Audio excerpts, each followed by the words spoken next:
Somebody tell me, because I don't know if I want to commit to watching the game. Maybe I'm not going to set any time aside to watch the game tonight because I'm not sure they're going to play. Who's going to be the of the young dudes? Because they're about to run into the same problem that the NBA ran into when Michael retired. There was a little gap there before Kobe came into his own. It was like, who are we really marketing? Yeah, at this Tim point? Duncan is who they tried because the Spurs were kind of the team that took over as champion. But Tim Duncan was the big fundamental, and he was also the big bore. Right. He didn't want to do that. He There didn't want to was be a nothing face. to market with Tim Duncan. Not at all. And so they're about to run into that because LeBron's on the back end of his. Kevin Durant's on the back end. Steph Curry's on the back end. They may be able to ride these out for 2, 3, 4 more years. Yeah, but who's going to take? Who's going to take the place, and who is going to be of the young people that's like, you know what? Let's set a different tone in how we're going to play the game. That could start in this All-Star game. Who is going to say, you know what? We have to come up here and pretend. Because this is the easiest way to think about it. If you care, I care. Watching. Yeah, right. If I turn on the TV, clearly that the guys don't care in the All-Star game. And you look like you care, guess what? I'm going to invest in watching this game. Didn't the NBA not intentionally almost tell us that in the months of November and December, the players don't care by inventing the NBA Cup and saying, hey, we're going to have games that the guys have to care? In a roundabout way, didn't they tell us that, you know what, these guys don't care? We got to figure something out to make it interesting. Maybe we got that message that in November and December, there's absolutely no reason for us to watch because they don't care. Here's the other thing too: is in how society is now. I don't know that necessarily having to put a big money prize at the end of it is all that great either, because it only amplifies what you're talking about in terms of wanting to play. It's December 5th. We've got the Thunder. We got the Rockets. The game's on tonight. Big TNT doubleheader game. Hey, is it an NBA Cup game? Oh, it's not? Okay, well, they probably don't care. So I'm not tuning it in. And so that's not for me to sit here and say that I'm against people getting the bag. I'm pro getting the bag. Yeah. However, the optics of it looks like, oh, they got to pay you even more money to go out to make you try. That's the optics of it. That's what it looks like. I think you're right. And I think all of this is playing into why the ratings have fallen. From the way the game is played, from the want-to of the game being played, to, some of the load managing things. The load managing is definitely a part of it. I think it's caught up. Let me stretch this from NBA across to NFL. The league that can do no wrong. The NFL could put a game on at midnight and play it on Mars, and we would watch. Tune in. All right? But is it possible that in a few years that too many home runs in the NFL become too much of a good thing? What I mean by that is... What are the home runs in football? What are the home runs? The fact that every time somebody gets the ball, they score. There are no rules ever put into... There hasn't been a rule put in the NFL to help the defense in 15 years. And offenses, a 48-42 game between Buffalo and Detroit, the two best teams in the league, should be talked about at the water cooler as if this was one of the most incredible games I've ever seen. But frankly, the week before, Buffalo played a 44-42 game. So what was the difference? I'm saying right now it's not an issue, but could it eventually become an issue? I don't know that in football there are enough teams doing it at a high power. There might be the same teams doing it. Right. But I don't know. Across the league, right, in the NBA, it's almost, the numbers in general. Like we talk about all the time. When's the last time somebody a defense held a team under 100 points? Last night in the NBA Cup final game. It actually was a good game, too. Right, it was a good game. It was fun to watch. It was hard to score. People were trying. Right. And that almost underscored the fact that in most games they're not trying because they give up 60 more points than that normally. No. And so my point is about the NFL, I don't know that across the league, right, there's still Right. the Not every Panthers, game is the 41 to Bears. 35. Right. So you can still get those. But if it gets to that point, then they would have to think about it. You start to count the have the Luckily clock for ticking. the NFL, there's still Kirk Cousins and people like that who can't score, and they turn in games like 15-9 on Monday Night Football, and remind us that it is kind of fun to watch Josh Allen go up and down the field. Right. There's still you can still turn on the package on Sunday and find some teams that are tough to score against. Yeah. Eventually, though, if they continue to make rules for Only the for the offense, yeah, I think they could go they too could far. get there. Yeah, for sure. They could go too far. They should use the NBA as a lesson. All right. Well, we came up with something to talk about. Now we have to do it for another 11 segments. No, I'm just kidding. We do have a bunch of stuff prepared for you today. The college football playoff is getting underway in about 48 hours. We've been waiting a lifetime for this. Yeah. It is time to actually take a look at these games. We will preview the college football playoff and have some of our picks, all of our picks, actually. Who's going to win this thing? We're going to get to that here in Alabama. the 2 o'clock hour. Sorry about They're that. not going to win this year. Sorry buddy. about that, Skyler. Yeah, and Nick Saban and our friend everybody Skyler, else. who works here at the Christmas party. I just kept asking her, how do you she feel was- about Alabama not being included in the college? Did she ask you about the 49ers at all during that time? Oh, period? she should have. No, gotten it. but I just- she lets you off Skyler, gracefully. you missed an opportunity. She's a college football person. She That's went all to right. Alabama. She knows where it would hurt you, though. She went to Alabama. Also, our usual stuff, Daily Gambit, Chris vs. the Fans, Big Five. We have a sports court today. We'll be donning the wigs. And for you high school sports fans, Michael Flicks, his weekly appearance talking about what's happening around the county and high school. And, that's kind of become a fun new thing for us. So we're underway. Gwynn and Chris, happy to have you with us. Happy Wednesday to you. Right here, San Diego's #1 sports talk station, 97.3 The Fan.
On the clock, Tony Gwynn Jr., Chris Ello, Matthew Skraby. We'll get to the college football playoff in the next segment. My man Adam Klug's feeling pretty good today, our boss. Well, they listened to him. The Falcons listened to him. I don't know that they listen to him often, but They did this time. they certainly He's did. been coming in for the last month telling us, why don't they put Michael Penix in? Yeah, well, he'll get his wish. Kirk Cousins' experiment is done. Yeah. That happened just after you went to see your daughter's soccer last night. Skraby had all the details on the Chronicles. Yeah. But, I mean, this is an expensive decision. Yeah. I mean, 2 years, $100 million guaranteed for Yeah. Kirk Cousins. Adam was made sure to make it be known that it was just $100 million that they were. Yeah, they're not blowing $180 million, which is the full value of the contract. Right. They're only costing themselves $100 million minus what they got from Kirk Cousins this year. We were just talking about the last segment, offense in the NFL. How hard is it for a starting quarterback over a 5-game stretch, not a 2 or 3, 5 games, to get 1 TD pass and 9 picks? I mean, That's what Kirk Cousins has done. The only one he threw was Monday night. He had gone 4 games without a touchdown. You almost have to throw a touchdown in an NFL game. This is days. probably the easiest the league has ever been in That's throwing what I a mean. touchdown pass. Yeah, right. But, Michael Penix Jr. gets the start this week, and for the rest of the season, we'll see how that unfolds. 2 Major League Baseball news. Real quick, Go ahead. on the Falcons, the other thing that I think is really hardcore if you're Kirk Cousins is that they made this decision not in a situation where the Falcons are out of it. They have 3 games left. They need to win at least 2 of the 3, maybe all 3, to get into the playoffs. And that's how desperate they are to replace Kirk Cousins. That's how bad it's been. And as our boss has been making the claim, you could make an argument this could have happened 2-3 weeks ago. Easily. But they end up pulling the trigger now. And so. And you had a really funny comment before, but the Falcons can just release Kirk Cousins. It'll cost them whatever dead money that happens. Some other stupid Without a team doubt. is just dying to give Kirk Cousins another $100 million to come to their team. Without a doubt. It's crazy. It's going to happen. Yes, it will. And listen, Kirk can get you up to the line, I think. He can get you right there. What, to the line of scrimmage? He can bring you up The line of the postseason. He might perhaps get you a step over that line. Yeah. But I think that's the ceiling there. Yeah. And so, nonetheless, as you said, we all should look to hire his agent. He's done a terrific job. His agent is the best agent in football. He's right there with Scotty B. But wait a minute. Kirk threw for 9 interception-free drives, and let me give you $125 million. Dresses it up real nice. Yeah, whatever real he nice. does works. All right, to MLB news. The Yankees set to meet with Roki Sasaki. Uh-oh. Yeah. Uh-oh. And Teoscar Hernandez seeking a deal worth $65 million. Well, now, we I think appreciate those their are meeting with Teoscar. They can have him. Yeah, well, take him away. He certainly is on the list, right? I mean, they are in the business of getting an outfielder, right? So they got Bellinger. They still have money they can spread out because they didn't spend on Soto. They've done that. Now, I think that the first part of that statement, I think, is what scares everybody. Yankees set meeting with Roki Sasaki. Now, it doesn't Okay. certainly doesn't mean that he hasn't set meetings with the Padres or any other team. Right, at and that we point. knew he was going to meet with every team. They all have potentially. a shot to The get. White That's Sox have a pitch for him, and that's not a joke. It was announced that they have a pitch for Roki Sasaki. I would love to know what that pitch is. Will Venable, too. man. Come join Will Venable. I mean, Will is going to bright be one of the best up-and-coming parts of that Offer. of the offer, right? Yeah. If you really want to start in the ground level, you can get in at the ground level with the Chicago White Sox. They may have to Mr. take Roki Sasaki. I was looking for presentation. He's going to be the best part of that They presentation. may have to make the presentation down in Division Street where all of the fun happens in Chicago. See if Roki Sasaki kind of likes the nightlife scene down there. Yeah. Yeah, that's not going to work. Yeah, we'll see in terms of how that goes. Get in on the ground. Again, remember, it's It's true. If they win, they can't get it's any definitely worse. the if ground they win, level. if It's they definitely win the ground 70 level. games, you'll get all the credit, Roki. Yeah. You'll get all the credit. Of course, nothing can happen until January 15th, I think is the day. Well, right? things can happen, but the international money resets on January 15th. They have no money to actually sign. Yeah, teams are out of players money, until and after if there is a January team with money, it's probably a team like the White Sox that he doesn't want But to we're go still to. a month away from this resolving out. Yeah. Yes. Oh, I can't wait. So for at least that. 2.5 weeks So for our that's vacation. the other thing. Yeah, if can't you're for Padre fans, Wait. don't expect that to be the first move. You know what I'm saying? Like, that's in January. It could be the first move. It could be one of the first moves the Padres make if they are able to land him. But that's going to come, as Chris said, a month. They've got a month from They've now. got to do it, if only just to save Tony and I and Skraby from the hell we're gonna get on this show from you people out there. The panic will really set in. Real It quick, will really be something. baseball coverage on 97.3 The Fan is presented by T-Mobile. Head to T-Mobile.com and get a great deal on an iPhone 16. Did you see what just came out about Nolan Arenado? No, I did not. Apparently, according to He's sources, giving back all of his Gold Glove awards because Yes, he and realizes he didn't earn them. Yes, he actually scratched his name out and put Manny Machado on there Very good. instead. That's what he should do. No, he actually, according to rumors, he blocked a trade between the Cardinals and the Astros. Well, that was the rumor going around that the Astros were sniffing around and that the teams had talked, but there could not have been any confirmation at the time in terms of how Arenado felt about it. Well, we know now. Mark Feinsand that is the one reporting, along with some other guys. It's a quote. It's unknown exactly why he doesn't want to go to the Astros, though. Given his desire to join a team that could win now, Houston's trade of Kyle Tucker to the Cubs last week couldn't have helped its efforts to land the 10-time I'm going to tell you Gold why he Glove didn't want Award to go to winner. Houston. It's the same reason I wouldn't go to Houston. The humidity sucks. I don't blame Nolan for They not play wanting to go indoors. down there. They play indoors. Not always. Wait, Isn't it a retractable? Doesn't St. Louis have terrible humidity? That's where he plays now. Yeah, there goes that idea. Weren't you there when it was the surface of the sun in St. Louis? It literally is Yeah, the you're right. surface No, of the I sun take every that time one we back. go.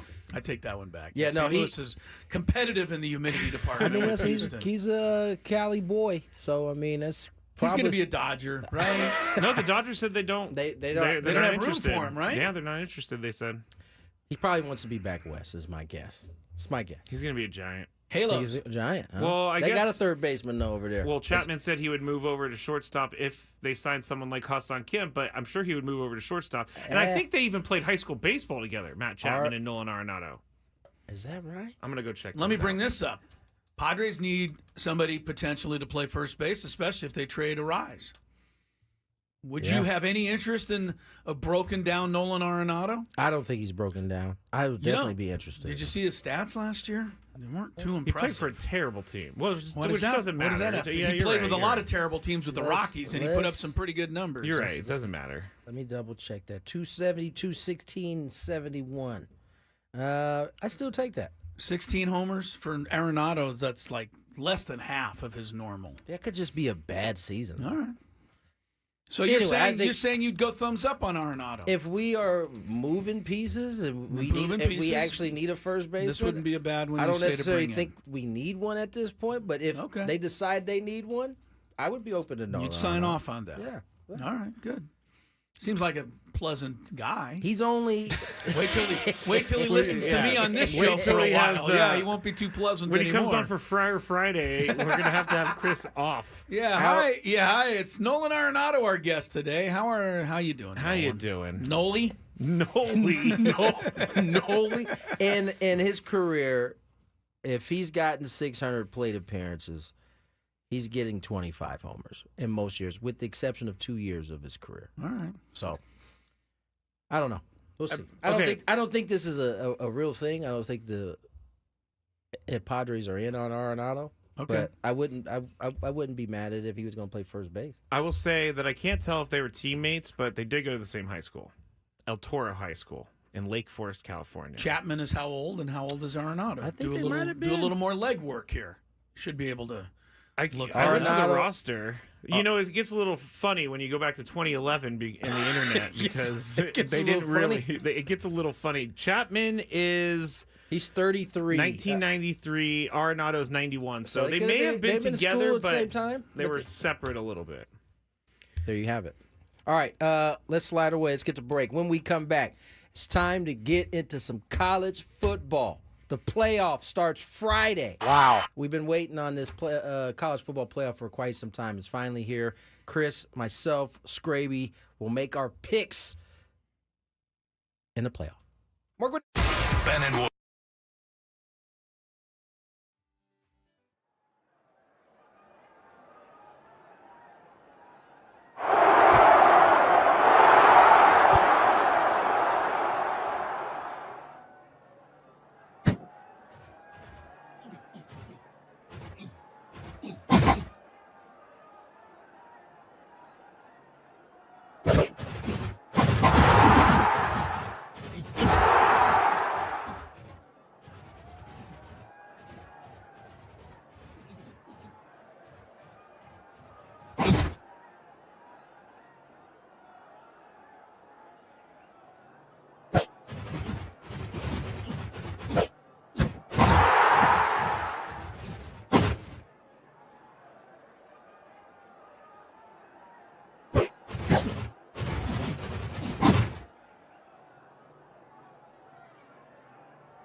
4 is the time. Casella, Tony Gwynn Jr., Mr. Skraby, Gwynn and Chris, 97.3. The fan, Nolan Arenado, graduated 2 years ahead of Matt Chapman at El Toro High, so they had to both play on the same baseball Pretty team. formidable lineup they got there. Yeah, well, two future Major League stars. two future Major League third basemen. So Yeah. I wonder who played where. If I remember correctly, it was. Oh, I can't remember. I think Chapman played short. Okay. Well, that makes sense if he's willing to move to short if Hassan Kim comes to town. Yeah, I already moved to shortstop for this guy back in high school. Yeah. I don't mind doing it again. All right, college bowl season is upon us. We are 9 days away from having our own little bowl celebration here in town. The Holiday Bowl is back for I don't know if it's 1978 was the first one. So we're talking 45, 46 years of Holiday Bowls now. But this year it's a different look because the college football playoff has finally expanded to include 12 teams. I think it's really cool. Much to the chagrin of Alabama. Well, I could not be happier that Alabama was probably the team that got hosed the worst. But They've that'll lost teach them. 3 games. They lost 3 games. They also beat Mercer College and whoever else stupid teams they play. Play a real schedule. You're Alabama. Anyway, I'm happy to see them not in. But I am happy to see some teams that you're not familiar. Yeah. right, there's some Seeing- teams you could kind of have fun rooting for Yeah. if you don't have a rooting interest necessarily. I mean, Arizona State, Boise State, Indiana, SMU. Tennessee, SMU. SMU has not been good since Eric The Dickerson Express- was the Pony The Express. Pony Express. And Eric Dickerson was being paid $500,000 a game. And he had the gold Corvette or whatever it was, the gold car that he really wanted in that document. I can't remember what kind of car it was. Yeah, and they gave them the death penalty for that. They SMU ended up not having a football program for like a decade after that controversy. That is crazy. But now they're back. Evidently, SMU has found a couple of deep pockets in the city of Dallas to help It's a little bit easier to do things nowadays. support that program, and SMU has come out of pretty much nowhere to be in this. Indiana's coach was named the Associated Press College Coach of the Year today. Yes. Kurt, I can never remember his last name. Just gonna leave you with it. Thanks. It was in the it was in the paper today. Which coach? Signetti. Signetti. Oh, Indiana. Are you okay, Uh-oh. Chris? No, I have a piece of. Chip, Excuse me. No, it's not. let me take over for my guy, Chris. No, it's a piece of my bar. Oh we've my had goodness. that happen Okay. before. All right. Skraby goes crazy. Can we ban these things from the studio? It is affecting your job at this point. Every time you eat one of those. I think you just got to chew these bad boys a little longer. You Or keep wait till you keep after getting the it show. lodged. I can't wait till after the show. I'm hungry now. I feel that. I got to eat too. You know what I'm saying? Then eat celery or something. But there's You'll probably something. get caught as well. There's something in the Kind Bar that Chris is allergic to because every time you eat this is the that's thing right, that the happens. I'm not Kind allergic. Bar. I'm not allergic to the Kind Bar, but there's a bunch of nuts in there, and they don't His crunch throat up is properly. closing up. No, Do you need a EpiPen? I like the fact that I'm just here to give you guys free entertainment on a daily basis. And one day you guys will be old and decrepit like me, and unable to chew your Kind Bars. So That is it is something that it is the it's Kind crazy. Bar that It gets happens you. every time. It is something that he keeps eating. The Because you Kind know Bar. he goes through periods where he's not having the Kind Bar and it's smooth sailing most of the time. No, I haven't seen the Kind Bar Scrappy lately. looked at me like, no, that's not true at I all. haven't seen you eating a Kind Bar lately. The thing about Skraby is that I can do things that can get him to react just like apoplectic. Yes, very Crackers? much. very Loses his mind. Crackers is number one. I was actually with the crackers. yesterday. I actually had to tell Tony likes myself, the crackers. true. Crackers are good. Yes, they are. They're good. when I left. I had to leave the studio yesterday, not because I was mad or anything, but I was like, I'm going to say something about the crackers, and you know what? I just shouldn't. So I'm going to go walk around for a second. Good for Didn't you. the day that Sam Levitt filled in for me, He he brought- brought crackers? No, but it wasn't the day he filled in for you, but it was at a baseball game. He pulls out the same crackers. They're the greatest crackers, I'm telling you. You really got to get over the crackers thing. You dog. got to get past We got to move on. I man. hate them. I get that. All right, let's get to some college picks. football. I hate Leave the them. crackers alone. Skraby, why don't you lead us through this? You've got the right. college football national championship pairings. Yes, I do. So tell us what it's all about, and we'll make our picks here and see what we get. All right, so there is a game on this Friday, which is first the one. 20th. So we'll start with the Friday game, and then we'll go. All right. Number 10, Indiana against number 7, Notre Dame.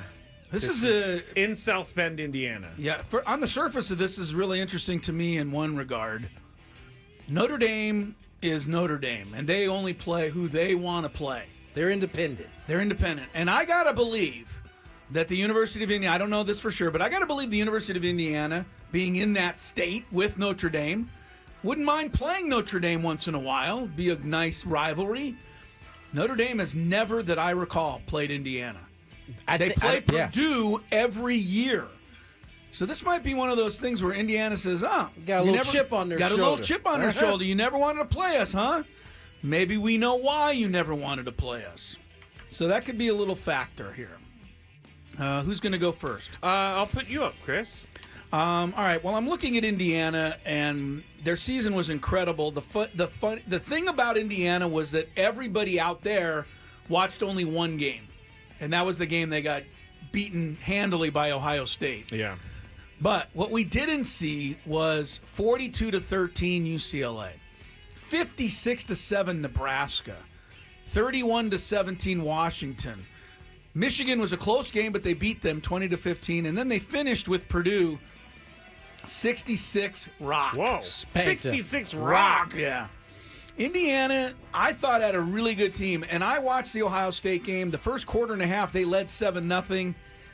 They finally started turning the ball over, and it did get away from them, I will admit. But I still think Indiana is better than a lot of people think. However, Notre Dame, I think, is better than Indiana. Yep. I think Notre Dame's better. They're also 11. It's the funny thing about this, these are two one-loss teams in the first round. Yeah. There's other teams. 7-10 seed. Yes, a bunch of them have 2 losses, etc. I just like Notre Dame a little bit better here at home. So I'm going to take the Irish in Tony? the all-Indiana matchup. I think Chris set that up perfectly. I think these are two teams, that we don't, especially Indiana, we don't even really pay much attention to. No. I think Notre Dame, which is a team that's been in the spotlight a little bit longer, has been a disappointing team in the spotlight. So you come into this matchup kind of thinking, all right, well, I've seen this act from Indiana, but I actually think, from Notre Dame. I actually think Notre Dame, like Chris said, is a good team this year. I think they can surprise some folks beyond this first round. So I, too, will go with Notre Dame. Notre Dame. Skraby, who do you got here?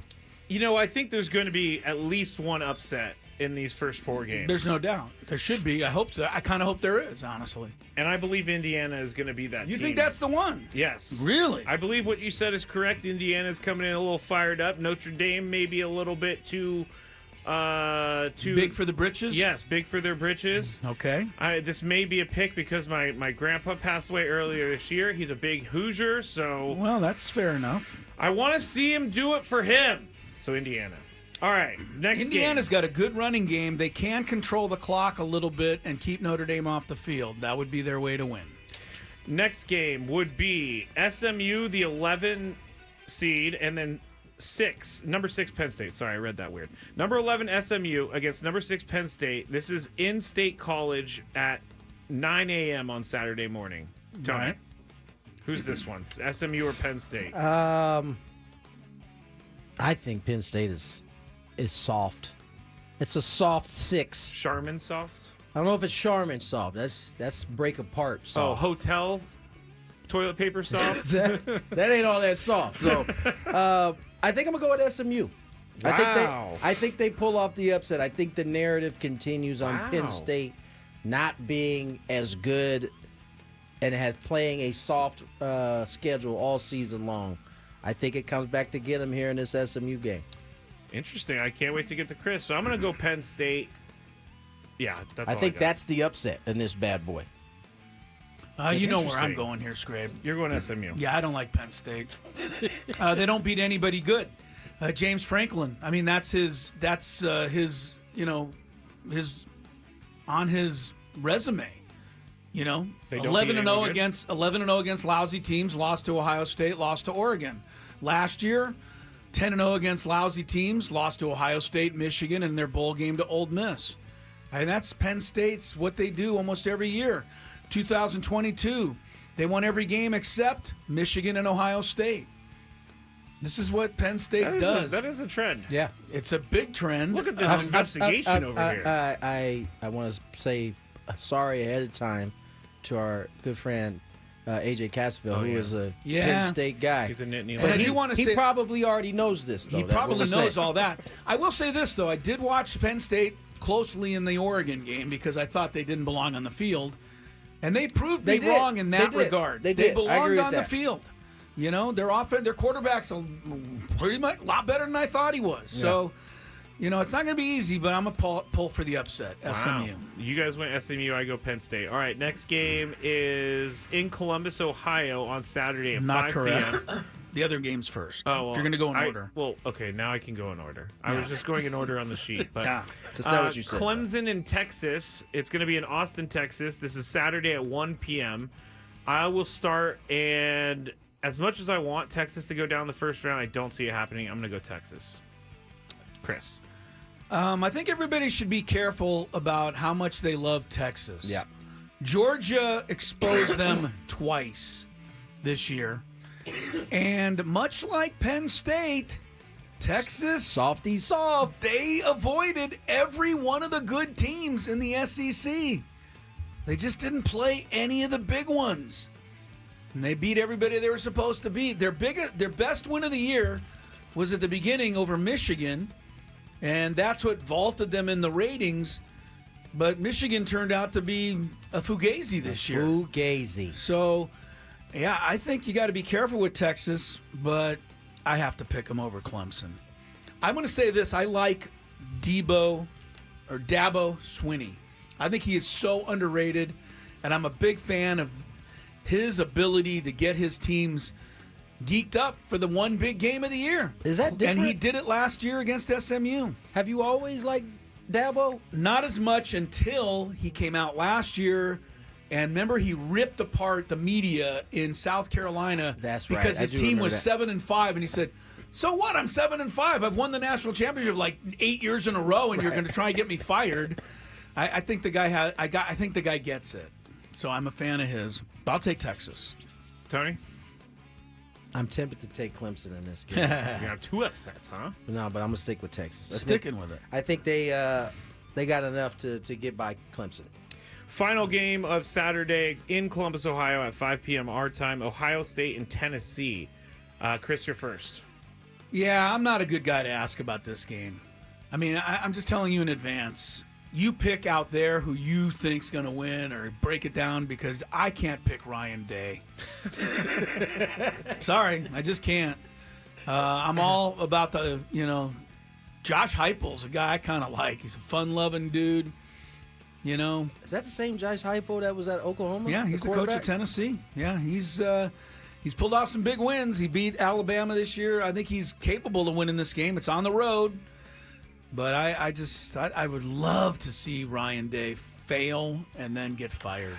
Isn't that terrible? So are you going Ohio State or what? No, I'm going Tennessee. I don't want Ohio State to win. I'm going Tennessee. She'll be coming around the That's right. I want to see Skraby singing. She'll be coming around the mountain. For those who might have missed it, Skraby thought that was the fight song for Tennessee Vols.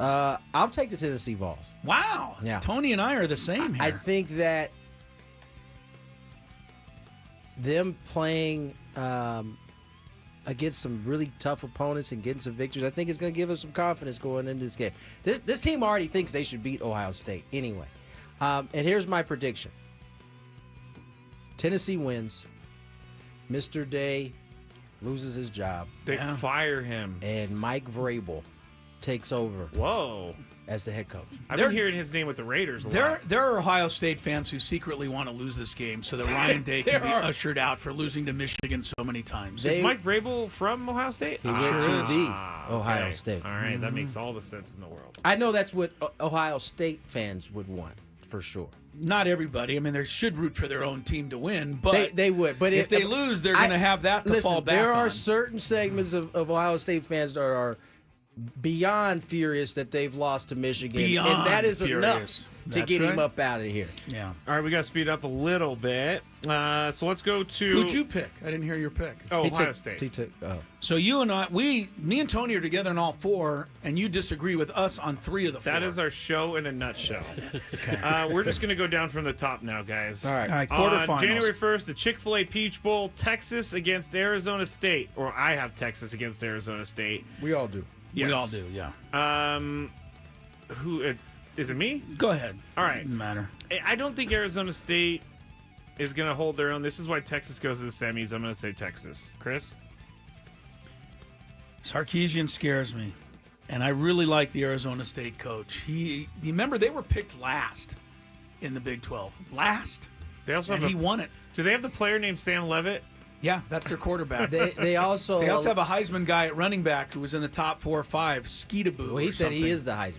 That's what he said. Well, he thought he should have well, won it. Right? I Did he think- know that he wasn't actually Heisman? I don't think he might. I think he might know now. Okay. They also allow their players that enter the portal to maintain their relationship Stay with the school with Arizona State. while they're in the portal. I kind of like that part about him too. A little different way of thinking. However, I'm picking Texas, but I'm going to probably root for the Sun Devils. yeah, I'm also picking Texas. Maybe I'll root for the Arizona State. All right, I'm doing Ohio State and Oregon. You guys are doing Tennessee and Oregon. So, Chris, you're up first here. Tennessee or Oregon That for would you? really be an egg lay for Dan Lanning Wouldn't mind it. to be number. Yeah, I Me wouldn't either. neither. To be number 1 in the whole season, never lose a game, and then blow this one.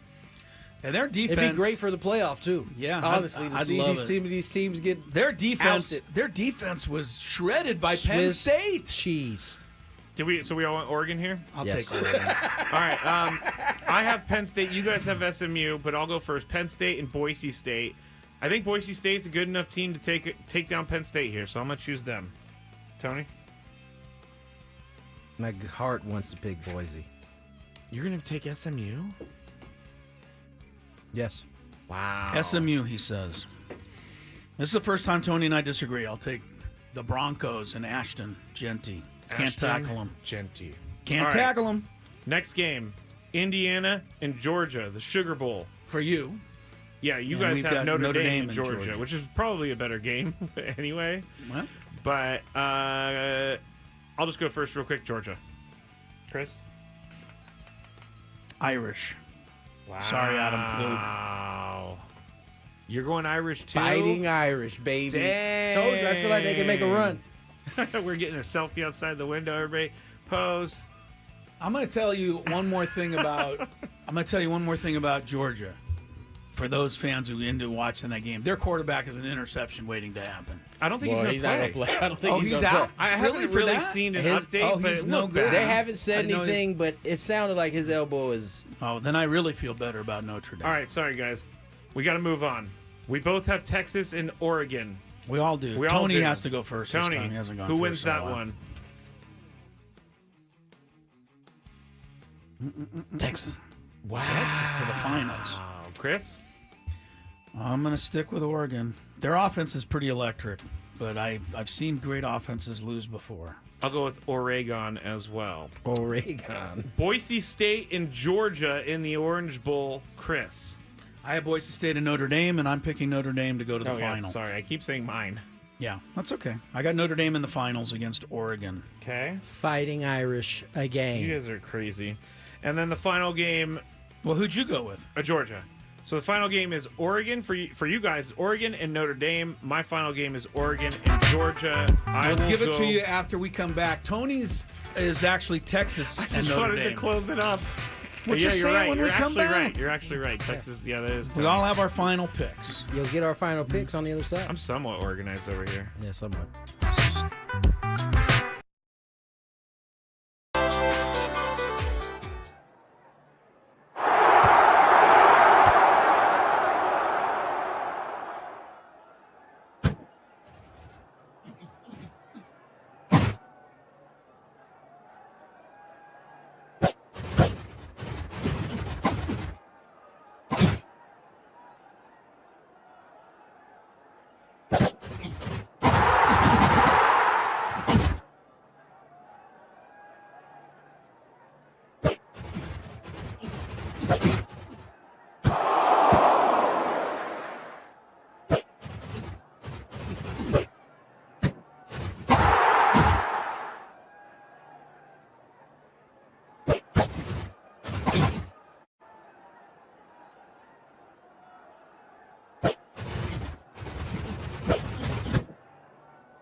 Skraby. Daily Gambit is what we like to do in this segment. A little gambling. By the way, which we're not very good at. Before we get too far, I believe I'm looking at the StreamYard, and I am in the middle of the frame right now. But if my head goes cattywampus on you, it's because my camera is just acting up. And Adam Klug, our boss, came in to personally adjust it during the break. Literally. I don't think he appreciated my response of, it has a mind of its own. Yeah, Skraby blew him off.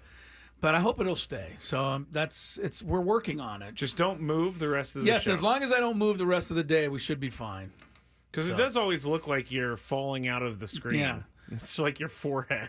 Although we started a show last week when I was, wherever I was, I think I was in Fullerton, and Tony, all I could see was Tony's left ear. So there was a bit of an issue there as well. And it was that camera, too. It was that same one. There you go. That's the problem. Tell you, as Chris said, Skraby said, it's got a mind of its own. Just some updates on Nolan Arenado. You know, Skraby caught the report from Mark Feinstein and John Denton and Brian McTaggart about Arenado kind of deading that deal. Between the Astros. He blocked the deal with the Astros. Per our friend Katie Wu, she said, per sources, part of Arenado's decision stemmed from a preference to not make a decision this early in the offseason. It's unclear whether the Astros will continue heavily pursuing Arenado or pivot to another option. So he wants to wait it out. he wants see what to else is see what out else there. happens. And I don't think that's a bad idea. Listen, what I can tell you is not everybody gets these no trade clauses, and you're not guaranteed. When you to get one, you might as well use it to gotta your use advantage. 1,000%. It makes no sense to negotiate to get one and then not use it if you want to. And right. so he wants to wait. Not saying that he won't go to the Astros. He just doesn't want to go on December 18th. He wants to see how this thing kind of shakes out a little bit. Remember, the Astros have moved Kyle Tucker. They are supposedly not really all that interested in paying Bregman. So, if you're no Arenado and your whole intent of being traded anyway is to get to a contender, you may have a little pause when it comes to the Astros at this point. And so we'll let that story continue to develop. Meanwhile, we shall get to some gambling. First. No, maybe not. We We need to got to finish finish our our thing. championships. Huh? Yes. Dang, that was going to be a nice lead into. I had It that was. all set up. Too bad that's not where we were going. You threw the assist, it went into the stands. Just went right into the stands. It actually, It would have been a good assist, but nobody was it's like there. that one time Jason Day's wife got hit in the face by a LeBron James pass during a Cavs Oh, that's game. right. Yeah. I remember that. All right. So Tony has Texas and Notre Dame. You go first. since In the you're final game. In the Yeah, final baby. game, in the national championship. Who wins it all, Tony? number 5 seed and the number 7 seed. Tony's This would be so great for college football. To have a 5 and a 7 in there. I would. I can't see Notre Dame winning the whole thing. I can see them making a deep run. Therefore, the Longhorns will be the Wow. national champion. Horns up, baby. Horns up. They staked their claim in the national championship coming out of the SEC. Yeah, it's the law that the SEC has to win the national championship, so that's sensible, Tony. Who you got, Skrabe? You got Oregon and See, I who do you really. have? Oregon and Georgia. You got the all chalk final. It's okay. What does that mean? Means the two favorites. Oh. First seed, second seed. There's something about Dan Lanning and this Oregon team that I feel good about. Georgia without Carson Beck, even though he throws a lot of interceptions, he still gets them in places to win. I don't think they can win without him, so Oregon. Chris? You don't think they can win without him, but you have them going to the finals. Smart. Because I don't think up until that point, It's going to matter. because they're going to play Indiana, which they could probably in my bracket, Okay. Indiana or Notre Dame. I mean, it's all coming down to Indiana and Notre Dame, how far Georgia goes. My champion, I have Notre Dame versus Oregon. I have one thing to say. Wake up the echoes. You guys don't know what that refers No. to, do you? No idea. That's the old saying for the greatness of the Irish. Oh, you got them winning the whole I'm going to take thing. them all the way. Notre Dame fighting. What is it? My man Mark Sweeney will be very happy. Well, he would be happy if that happened, I'm sure. I think they got a shot. I think they got a shot too. I mean, everybody's got a shot, I got I them going guess. to the final, so I mean, I clearly could have picked them. I think that Oregon defense is going to catch up to him at some point. Swiss cheese. Little Swiss cheese. If Penn State can score 37 against you, that's a bit of a concern for me. Indeed. All right, now Now pass that ball. let's get to some Daily Gambit. Do you like money? I think about money a lot. Do you like money without doing anything? Winning. Do you want to make money while watching sports? I think Washington is immortal luck. Washington! Woohoo! If you answered yes, this is your segment. Just don't blame us when you lose. Nothing is ever your fault. It's your game. Take it. Gwynn and Chris go through the top bets of the day in The Daily Gambit on 97.3 The Fan. Daily Gambit is our daily sports betting segment here on Gwynn and Chris. Please, everybody, gamble responsibly. We had some bets from last night that we need to talk about, and then we'll go into some of the bets that Chris wants to make tonight. But the first bet that we made was between Oklahoma City and Milwaukee for the NBA Cup. Chris and Tony chose the Bucks. OKC favorites in this game by 5.5 points. I chose the Thunder. Bucks won by 16, 97-81. 97-81. When is the last time there was a score like that in a game? I think you have to go back to the bad boy Pistons of the 80s. Didn't the Warriors just lose 91-90 last week? 81, though. Like, Oklahoma State barely made it over the 80 mark. Yeah. That's not happening in the NBA Skraby was right just now. trying to hate on some NBA. That's all I was trying No, to I do. wasn't. I was just trying to prove him wrong. 91-90 last week at Golden State. He said since the Pistons bad yeah, but boy we're era. talking 81, buddy. Oh, I'm sorry. 80 points difference. Wow, someone is a little angry about that. Who scored more? Shea Gilgeous-Alexander or Giannis Antetokounmpo? Those are some names right there. I said SGA. You guys said Giannis. SGA had 21 points. Not enough. Giannis had 26 points. SGA was struggling. He had a struggle sauce game last night. Great. Florida, the Gators. 4-point favorites over North Carolina last night. You guys chose North Carolina. I chose Florida. That was Florida stupid. wins 90-84. Florida State undefeated. They're one of Wait, four Florida. undefeated teams. I know. I keep hearing Florida State too, but That's he what I says said. Florida stayed undefeated. Oh, I thought you said it Florida was the State. same thing. Okay, all right. Yeah, Florida is they're one of four undefeated teams. There's a reason that there's only four now. Because last night, the kids from La Jolla, Yeah, UCSD, took down. went into Utah State and beat them in their gym, which is, as the Aztec fans know, a really hard place to win. Congrats to UCSD. That was a huge win for them, and it knocked Utah State from the ranks of the unbeaten. Good on them. Good on them is right. For sure. So, excuse me. No, I'm coughing. Dayton, they played UNLV. Dayton 10.5-point favorites in this one. You guys chose LV. I chose Dayton. Dayton won, but they only won by 1 point, 66-65, so I lose that one. That would have been a nice win for the Mountain West had UNLV been able to get over the hump there. Yeah, They just we missed. could have used it after UCSD Yes. beat up on Utah State. That's right. 'cause That's two losses in the losses, Mountain yeah. West. That hurts, in that regard. UCLA men's basketball minus 34.5 on the spread over Prairie View. I don't even know what their nickname is, but I'm gonna call them the Prairie Dogs because that has to be their nickname, being Prairie It's View. not. We just call them the View, though. I don't want to give credit to Whoopi Goldberg and Joy Behar. Chris chose the View. I chose Prairie View. Tony chose UCLA. UCLA won 111-75 for 36 points. They So got Tony wins over. the bet. Tony wins the That's bet. a good spread by That the odds is. makers, man. They were right on that one. Now, UConn women's last night, they were 21.5-point favorites over Iowa State. Chris chose UConn. Tony and I chose Iowa State. Stupid. Iowa State did nothing to help us here. 101-68 for a 33-point. It's all about difference. Paige Beckers, ladies and gentlemen. She's the truth. She's the truth. Is she going to go WNBA next year? I think so. next This is year's her last year yeah. in This is School, her last so- year? I wonder. Ooh. She's a perfect NIL story, right? Like she could have come out last year and been a pretty high pick, She knew but Caitlin Clark was going to be there. that and the NIL ain't too cheap. She's No, one of the I high- mean the WNBA probably wasn't going to pay her as much as UConn was paying her. Right. So she's doing nice.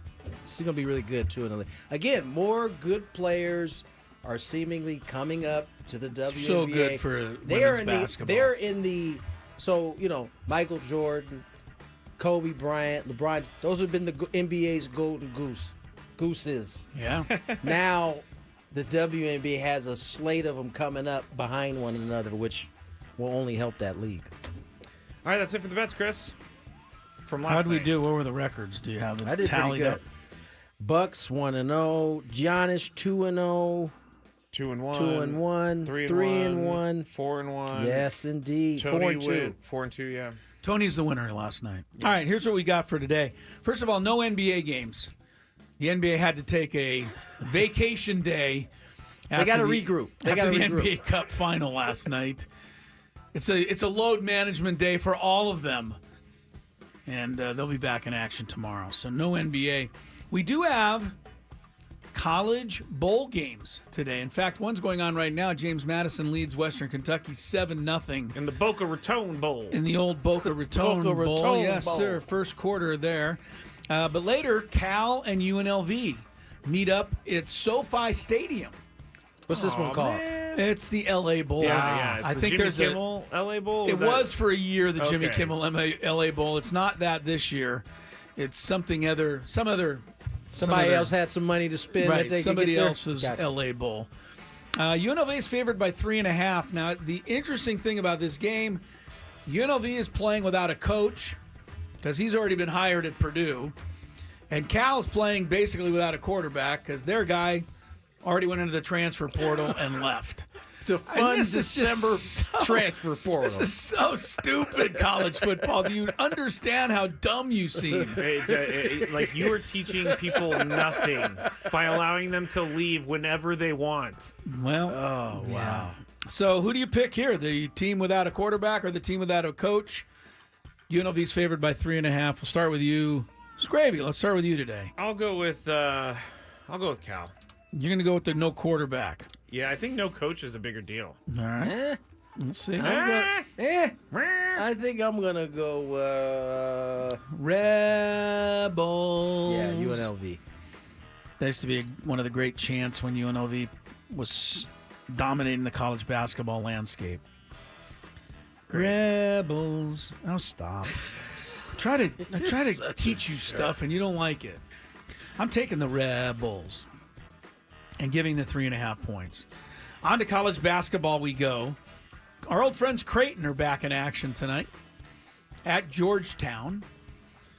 Georgetown is trying to rally from the depths of college basketball. Wasn't it last year they went like 1-28 under Patrick Ewing? It was Remember recent that? for I sure. think that was, It was a couple either years. a couple, yeah. It's been not too long ago. Patrick Ewing just seemed like he could coach, but he just couldn't win a game. Anyway, Georgetown is trying to recover from that disaster, and they are 8-2 this year. Creighton's 7-4, but Creighton's the favorite on the road by 4.5.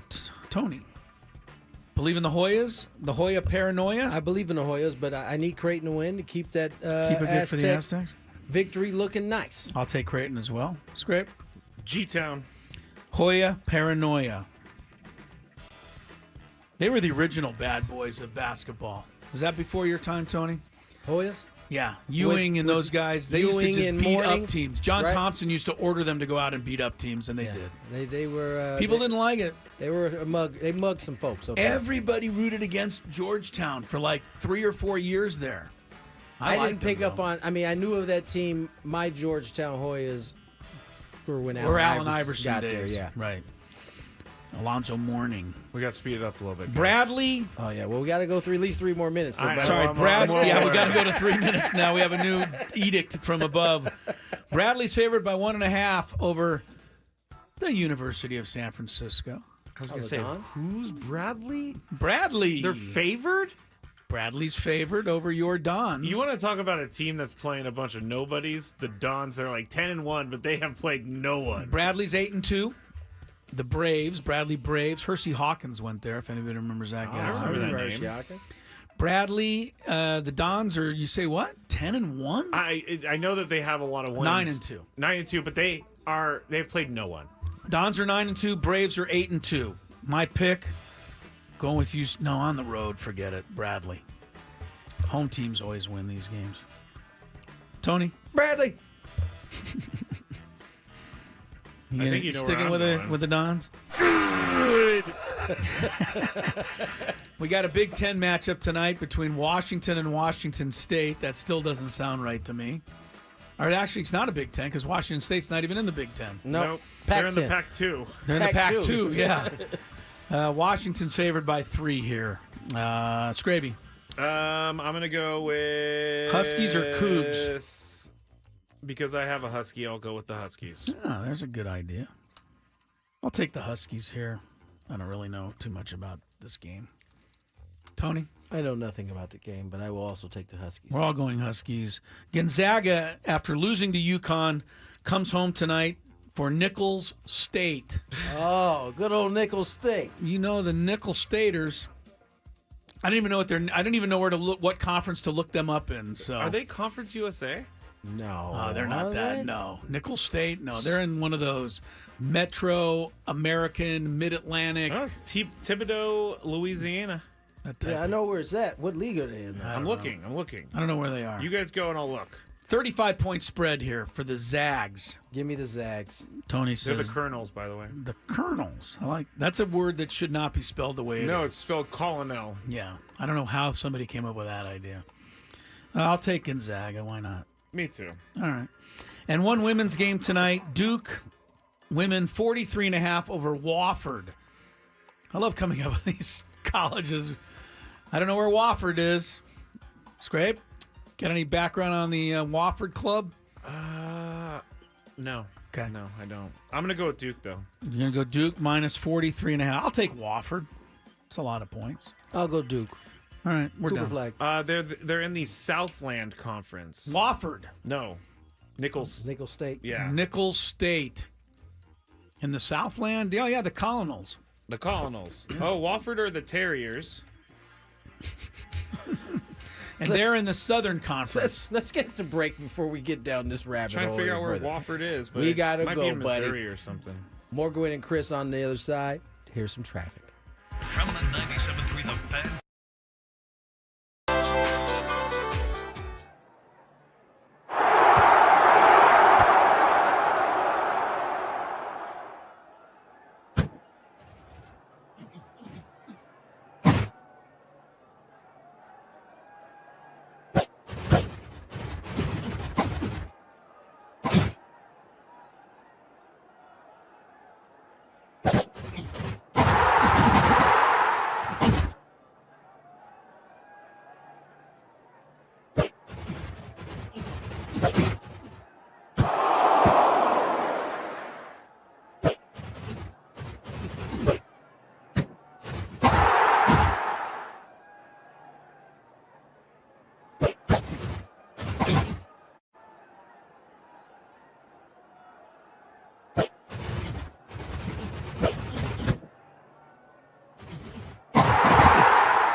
tiers on who to schedule, like nobody. Part of the reason I want to play better teams is like it's 2 degrees outside, it's snowing. Like I don't really like the idea of nobody you coming in here and like I always thought, like, what do we learn playing a game where we win by 20? But there's a methodology to it, and I'm gonna have to adjust moving forward. That is Doug Gottlieb. He is the head basketball coach at Wisconsin Green Bay, which is nowadays called just Green Bay. Doug is also a full-time national sports talk radio host. And quite a few people were like, He's what? burning the camels at both That's ends. interesting. That's crazy. That's an interesting Like, which is more combination. time-consuming? I would think coaching is. I but would think so, too. Then Coaching definitely just is, but like still. hangs up his cleats and goes His in his sneakers, office. Puts his Right, sneakers in his shorts ups and then goes puts on the Zoom and he headphones on. does his sports talk show. It hasn't been working out for Doug Gottlieb, and I want to before I get too deep into this, I know his brother very well. Greg Gottlieb is a coach on the Aztec women's team, so I'm not going to sit here and just rip on Doug Gottlieb for that reason mainly. I respect him and I respect his brother, but Doug Gottlieb is kind of putting all the fun stuff on himself. He said right during that clip, if you heard it, I don't like playing nobody you. Well, that team, nobody you, that he was referring to was Michigan Tech, a Division II school that beat Wisconsin Green Bay after Doug Gottlieb said that. The 8th consecutive loss for Green Bay. I think they're 2-11 now, 2-12. And Doug Gottlieb has obviously had to eat his words here.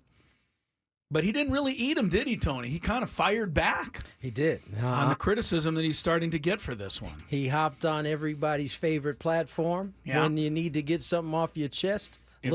Little X. Oh, yes. Hopped on X. He said, done with this crap. We scheduled up, including Michigan Tech. Nowhere ever have I been critical of anyone on our schedule. Now, back to work. Okay. Yeah, it's easy for him to say he's going to get back to work, but I don't think people are going to let him off the hook that easy. I mean, the fact of the matter is he says I'm not critical of any of our opponents, but by calling a school nobody you, I hate to say it, Doug, but that's pretty much what you're doing, is being critical of your opponent. He said, speaking to the media after the game, Gottlieb was asked about his off-court activities and focus on the job, and I think that speaks to what Chris was talking about, being a full-time manager, full-time head coach, and a full-time national radio host. He said, and it goes on to say he got into a back and forth on X earlier this week with Adam Schefter, and still host a daily radio show on Fox Sports Radio. Here's his quote: "Whatever I do is going to draw a ton of attention. I have a certain tone sometimes to the way I speak, especially to the way I tweet, which can upset people. I promise you, even though it's in the negative now, it'll be in the positive soon. Keep all the receipts, and I will just keep doing my job." I will say this. Our job. I will say this in Doug Gottlieb's defense, Tony, and I think you'll agree with me here. Green Bay knew he was a national sports talk radio show Without host, a and doubt. they hired him. They didn't have a problem with it. Right. They had no problem with it. So, And for the record, it's not Green Bay complaining about it. It is just yeah, it's the critics of somebody doing both of these jobs right. complaining about it. It's But a this basketball coach sitting at home who thinks that they're better than Doug Gottlieb that wants to be the coach. That's part of it. I think he brings up a good point, because when you read his tweets, it does have a certain tone to it. He's got an edge. He does. And if you listen to Doug on radio, you know he has a little bit of an edge. And so I think people couple the voice they hear oftentimes on the radio with the tweets. Now, to his credit, he did come out and say he was a little aggressive with Schefter. Yeah, he wasn't trying to be that aggressive. But as I read it, I was probably feeling the same thing Adam was feeling when he was reading it. So I get it. But just thought that was interesting. He's been in the news twice this week. Do you think his team's ever like, Coach, can you stop putting bulletin board material up for us? 'Cause Yeah, you're this not is the one who this, plays. calling somebody nobody you, even if it's just a toss aside comment. That's got to go up on a blackboard, in the Michigan Tech locker room. For sure. For So, sure. Has to. Yeah. Has to. And there's probably a lot of people out there who are kind of happy to see Michigan Tech beat them after they were called nobody you. And you, baby. And you. Anyway, best of luck to my friend Greg Gottlieb and his brother Doug Gottlieb. Doug? Well, and the thing is, you can't tell Doug Gottlieb to keep his mouth shut. No. He's a talk show host. Yeah, This is what he does. He talks for a living. Yeah. All right, what do we got next, Scrape? Sorry. Sports Sports court. court. Oh, my goodness. Get the wigs. Get the I gotta wigs say, out. What do you There's got? not Good as many stuff? sports things that we're talking about. It's just a life court. Let's have a live court then. Court I'm with it. next. Gwynn and Chris. Jam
Back at it again, 3:35. And we have entered the courtroom. Court is in session. Tony Gwynn Jr. I should say this. Honorable. The Honorable Tony Gwynn Jr., the Honorable Chris Ello, Yes. and the Honorable... And our bailiff. I hate that. I knew you were going to say that. the bailiff, Matt Skraby. No one wants to be the bailiff. You look at those glasses. Bring You're the the next, funniest looking bring the bailiff next I've ever case, seen. bailiff. You're Oh, a very, no, you're my- a very, you're a very intimidating looking bailiff over there. My bailiff handkerchief is falling. Handkerchief. Oh my goodness. We will get into some life court today, but first I think we need to check a little traffic. All right. From the night.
To make a decision.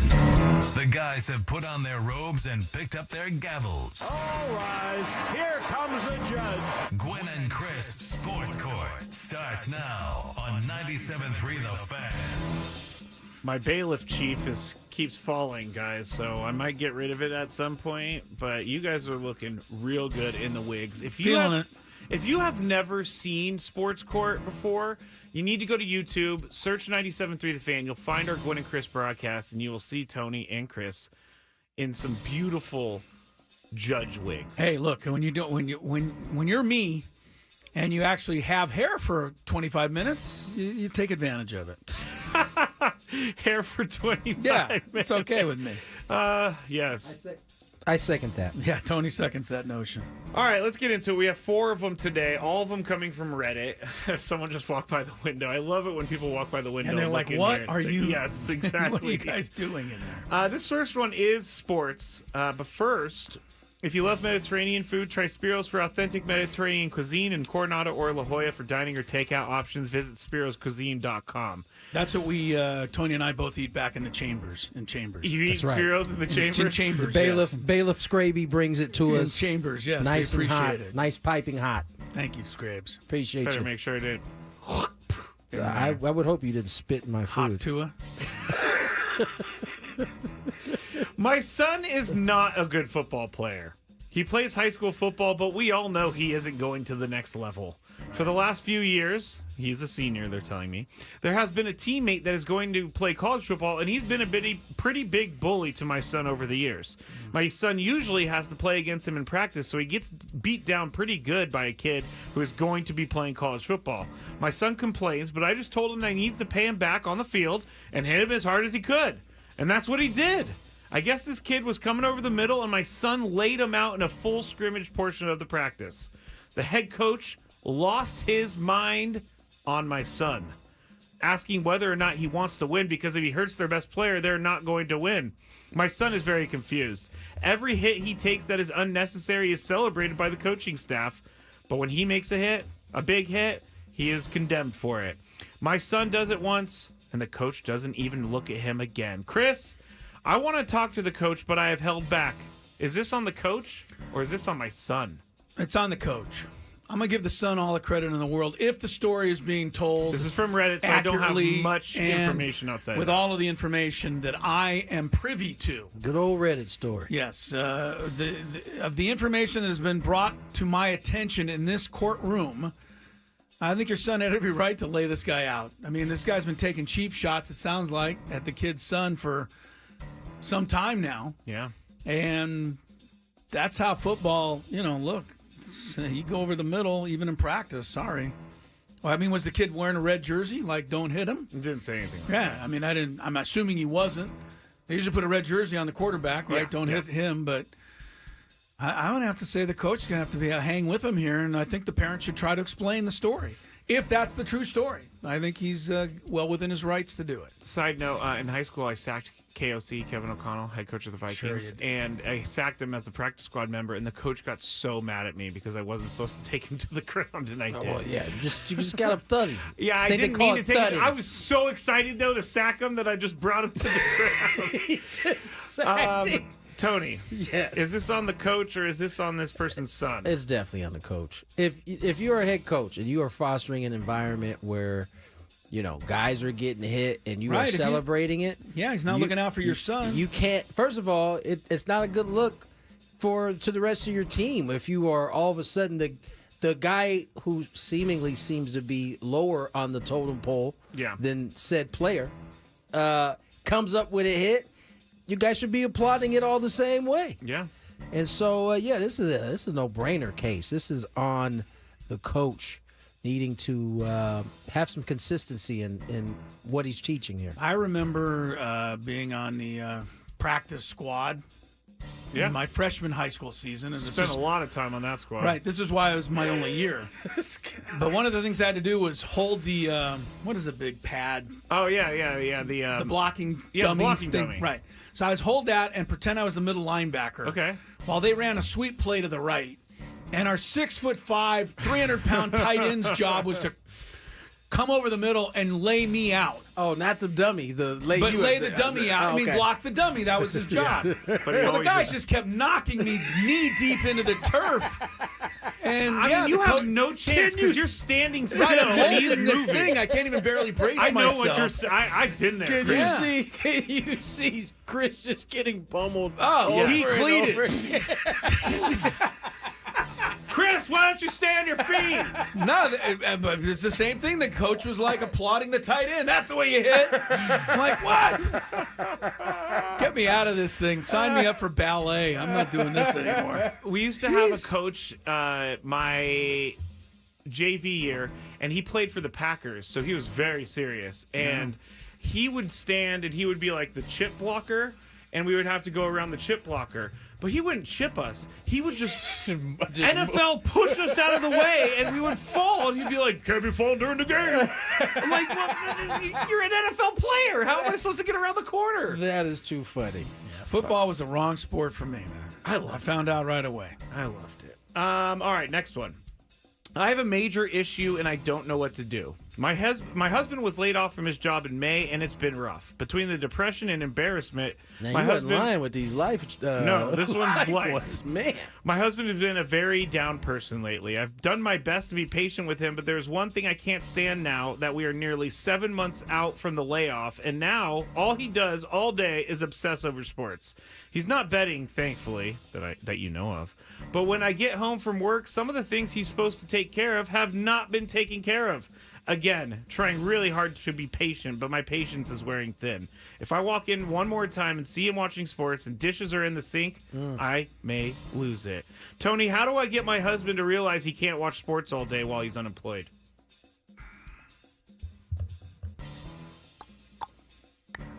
Someone said, did my wife send this in? That is the question sent in. So how do I get him to realize he can't watch sports all day while unemployed?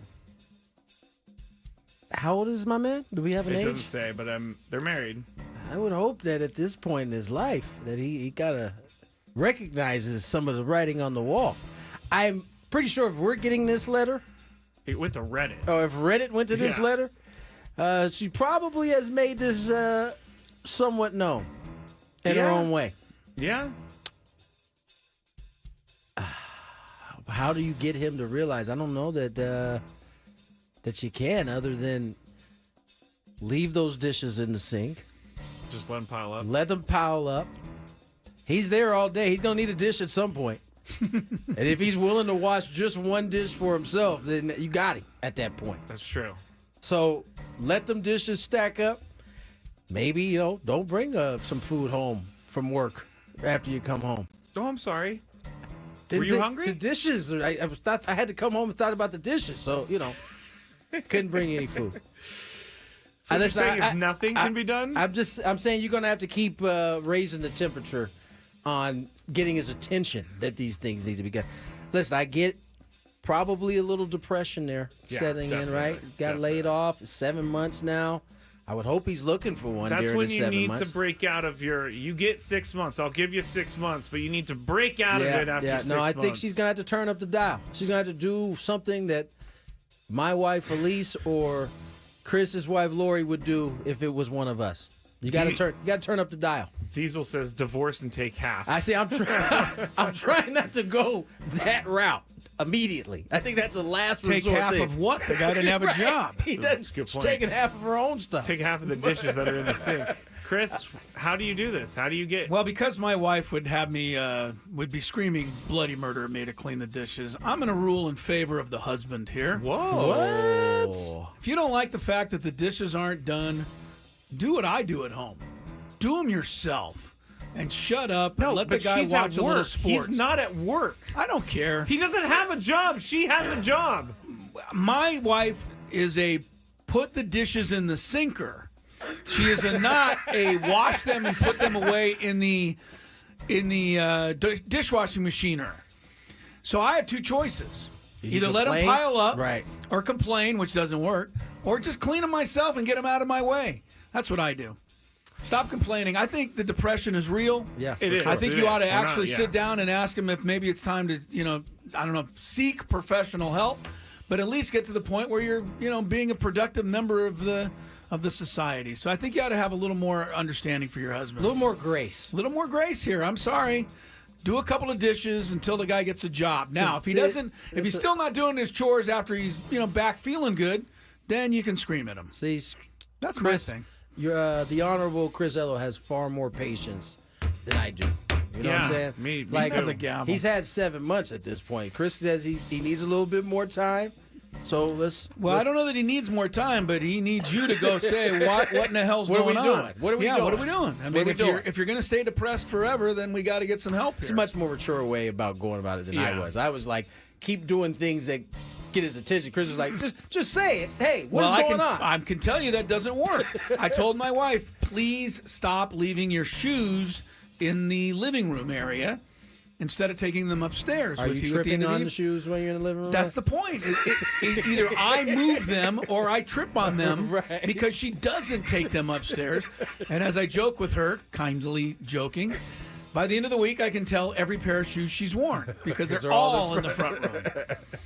Fair enough. So, but if I don't want to trip, my pathway to that is to slide them over to the side. Otherwise, they're going to be.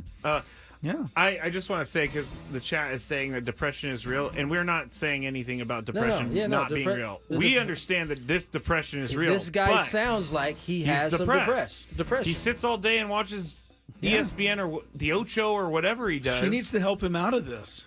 That's what she and needs I think to do. she is, from what I gathered from the post. That's what I but gathered. this is a really tough one, because once someone is depressed, it's very hard to get through to them. And good luck, lady. Yeah, that's Good a luck. tough one. All right. I'll be glad when we go back to sports court. I know that. This one is sports. It's sports and life, and this one's kind of aggressive, guys. Boy, is it fun? Isn't it fun to whack that gavel? I think everybody ought to have a gavel all day long. We just all feel better about things. All right.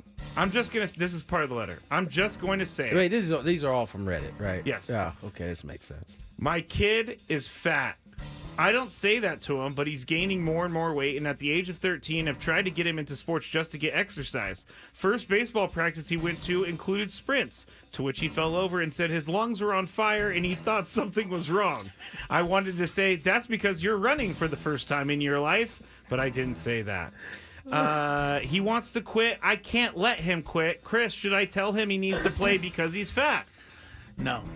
You should not tell him he needs to play Absolutely because not. he's fat. That's the total wrong way to go about it. However, this is not going to sound good, but it's my courtroom, and this is the way things happen in Go my ahead, courtroom. Your Honor. Give me some And meat. Yeah. Somehow, you really would be doing him a big favor if you were able to somehow Get him into some sort of walking around the neighborhood program with him. You do it with him. Say, hey, let's start taking a walk together, spend some more time together.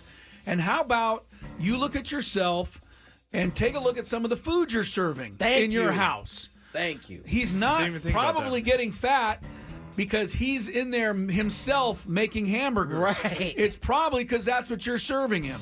So take a look at yourself in the mirror and try to help your son become healthier before it probably is too late. He's 13 now. It's Once on he's the 18, cusp. he's out the door. It's on the cusp. So do something about it. This is on you. Yeah, for sure.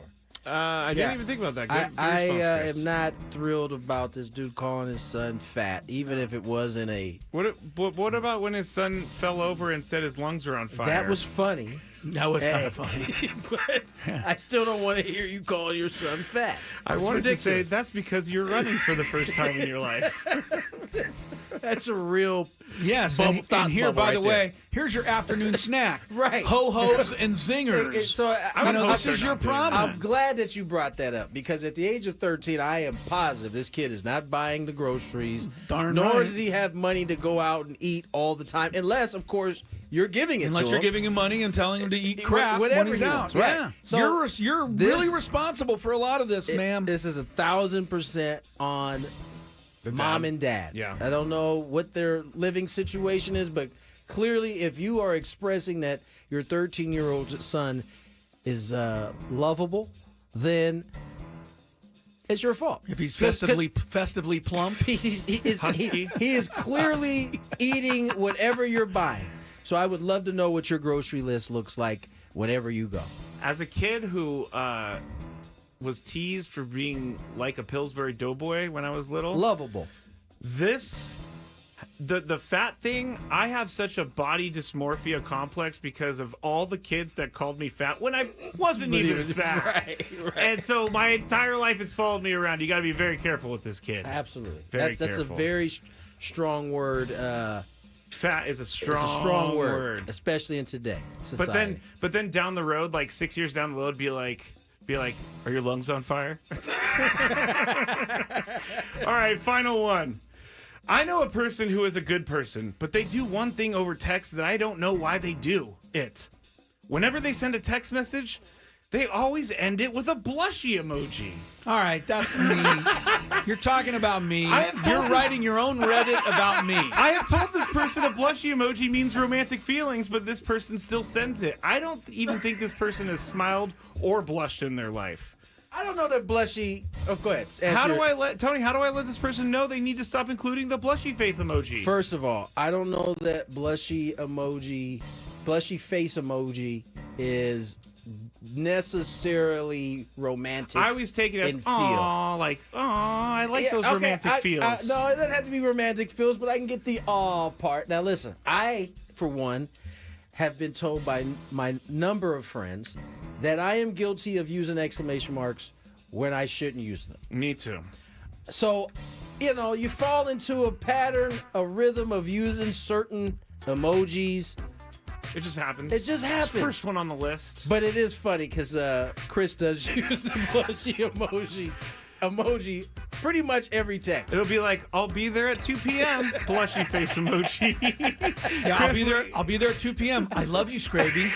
That's what I mean. Chris, I just had to. I had to. Do you have anything to say for yourself over there? Yeah, take your glasses off. You're fired. Hey, You're fired. Take a walk. What was it that Judd used to tell you about your exclamation mark? Judson Richards used to tell me all the time, he thinks I use too many exclamation points because I would be yelling like, it's okay, but he would read it as, it's okay! And I use all my exclamation points. I use way too many. All the time. Thing. Oh, more Gwynn and Chris on the other side, 4 o'clock hour when we return. Chris with the fans.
Hey, here we go at 4 o'clock. Welcome back to Gwynn and Chris. Chris, hello. Tony Gwynn Jr., Matt, Skraby. Skraby's just warming things up because it's 6 o'clock. We'll be out of here, but he'll continue on with another edition of the Skraby Chronicles, which features his gripe of the day. I admitted one of the most embarrassing things I think I've ever admitted on the radio last night during did. the Skraby show. Yeah. And you care How'd to that share go with for the you? rest of us here? Sure. So we've been talking about the drones in the sky lately and the aliens and all that stuff. So the other night I was driving home from work and I was at a stoplight and I was looking for drones. And I saw something and I was like, what is that?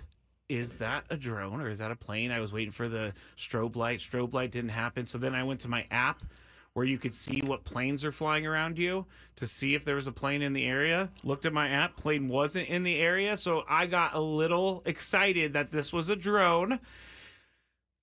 Kept updating the app. It was just a plane, guys. It's just a plane. And I was extremely excited that I saw a drone to the point where I was like about to take pictures. Have you never seen a drone before? I've never seen these mysterious drones. Well, what are you worried about seeing drones? You've seen plenty of flying saucers and alien craft in your life. Big facts. Why personally why never should a seen drone cause you any... Because of all the things that are happening with the drones, with them being off the coast of New Jersey. What exactly are happening? Yeah, with what's the drones? happening with them? It's just drones. a bunch of random drones that are showing up, and just the flying? government says we have no idea what they are. Are they doing anything? No, They're just flying. no, but So it very well could just be the same guys in their basement. there's too many of them, and they're all there's- over the country. Okay, so there's not a lot of people. No, there in was their one, basement. some in New Jersey that were seen, and then So you recently think it's in Escondido. you think it's a collaborative thing? Oh yeah, Okay. and someone on How did Reddit you come posted to this? How did you come to this conclusion? through my investigation and Reddit. Someone posted that they have information on Chris, what's going to be happening he in said- the next year. He sent through his investigation and followed that with on Reddit. Why don't you get into the world that the rest of us are living in? I Give think that you- a shot. I personally think you should just dive completely into the other world and then come back to us on a daily basis and give us a report. It's going to be hilarious one day when the aliens are here and they're going to be like, you two didn't believe. Zap! That's what's going to happen. If that's going to actually happen, I hope I'm zapped. That's fine. Right. Zap me on out of here. Have you ever seen the Tom Cruise War of the Worlds? I have. Yeah. That is creepy. Those aliens are creepy. The creepiest thing... Even those aliens couldn't stand our filthiness eventually, right? They ended up succumbing to what we have to deal with on this planet. That's true. So But, I'm just saying. You know, never mind. Just You're never going to convince us. it's probably You could better. actually walk hand in hand with an alien into the studio, and I wouldn't believe that they exist. How's go into Netflix and watch Investigation Alien. It's a very good documentary about things. This that is happen. exactly Very why... good documentary, like the movies you watch that are all very good. This is an actual documentary. This is the actual reason why I don't ever want to do that idea where you make me watch three things. I wouldn't make you Because watch the that. thing that you'd make me watch would be off the charts crazy. I do have one movie that you're going to have to watch over the break. You got to get 3 for me. I got to get 3 for you. He keeps trying this, and I will not agree to he it. really wants to pull I will this not off. agree. You to ever it, heard of Small Soldiers? No, I'll give you 3 good movies. You'll give me 3 stupid movies. Small and Soldiers that's is why- a great movie. I bet. Phil Hartman's in it. I Chat bet. is Small Soldiers a great movie? He said great. Great. GREAT. So great that Phil Hartman was in it, which means it came out at least 25 years ago. It did. And no one's ever heard Oh, of the it. Goosenator said it is a good movie. So How good. many people said it's a good Just movie? one. It just Just just one. went out over Hey, the Tony, etherwebs. Tony, people are saying it's a good movie. That's one of his famous That's moves, one of too. his famous lines. Small People are Soldiers saying- is pretty good. Pretty good. All right, let's get into. We got everybody ready to play. Chris versus the fans. If you had one shot, one opportunity to take down the human almanac himself, Howdy do. now is your time. Listen to me, this guy is dangerous. Now is your opportunity to win a prize. Well, I hope you know what you're in for. Chris versus the fans starts now on 97.3 The Fan. Christian also says Small Soldiers is a classic. Classic. So much Tony, so that you know none what of I'm us have talking ever about, right? heard of it. Small Soldiers? No. You've I definitely... might know what you're talking about, just don't recognize It's like the a name. defense company makes these little dolls that are like soldiers, but they have a chip in them that they come alive. Jay Moore's in it. Let me pull it up. Phil Hartman's in it. It looks like a. I'm looking at some pictures. It looks like a animated. It's movie. not animated, but it is. It's not animated. Okay. But anyway. Oh, I remember Small Soldiers. Action comedy film. Yeah. 1998. Yeah. 1998, really? Okay. Rules. You have to make it through 3 questions. Each question will get more difficult. If you get the question right, you move on. If you get it wrong and Chris gets it right, you're eliminated. But if Chris gets it wrong, then you move on to the next question or you win. If you're a forced, if you're a first-time Player! let us know before you get into it. You'll get that question for free. Chris versus the Fans is presented by SD Fat Loss. Lose 20 to 30 pounds in just 60 days. Visit sdfatloss.com to schedule your free consultation today. Thank you right. very much, Scrape. That's great. Without further ado, why don't you give us our first contestant That would be of nice the of me. evening That would be nice of or me. afternoon? Let's go with Neil. Neil, welcome to the show. Happy Hump Day. Merry Christmas, gentlemen. Thank you, Merry Neil. Christmas to you, Neil. Thank you very much, and thank you for wishing us Merry Christmas. You don't have to be politically correct out there. That's Yeah, not that's- politically correct. No, that's what I he's know, saying. You but don't, you don't have to be Oh, I see, politically I see. correct. Merry That's what Christmas. I'm saying. All right, here we go. Strong stance. First question.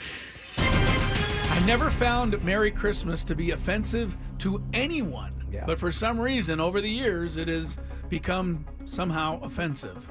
Don't get it. That's Chris at Padres.com. Yeah, go ahead. Write me a letter. Game, set, match Yeah. is an expression used to indicate a competitor has won the game in which sport? That would be tennis. Very good. Nice work, Neil. Neil, on a roll. He's on the board. He's on the board. Question number 2. Number 2.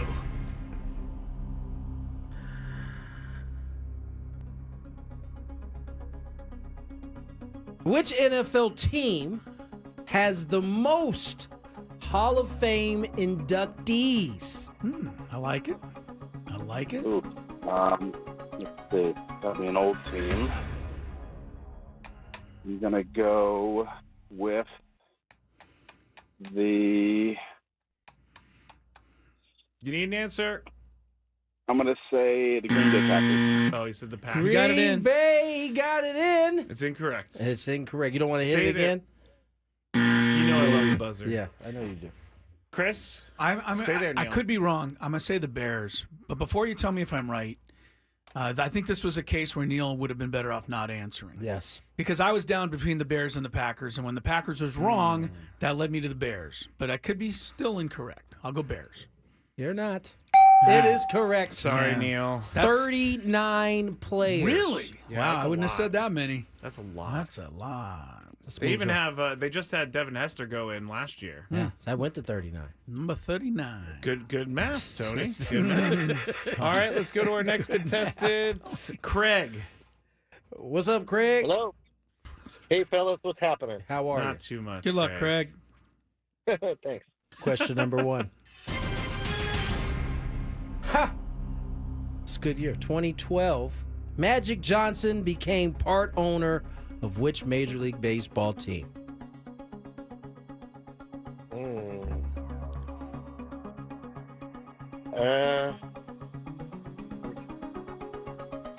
The Dodgers. Winner.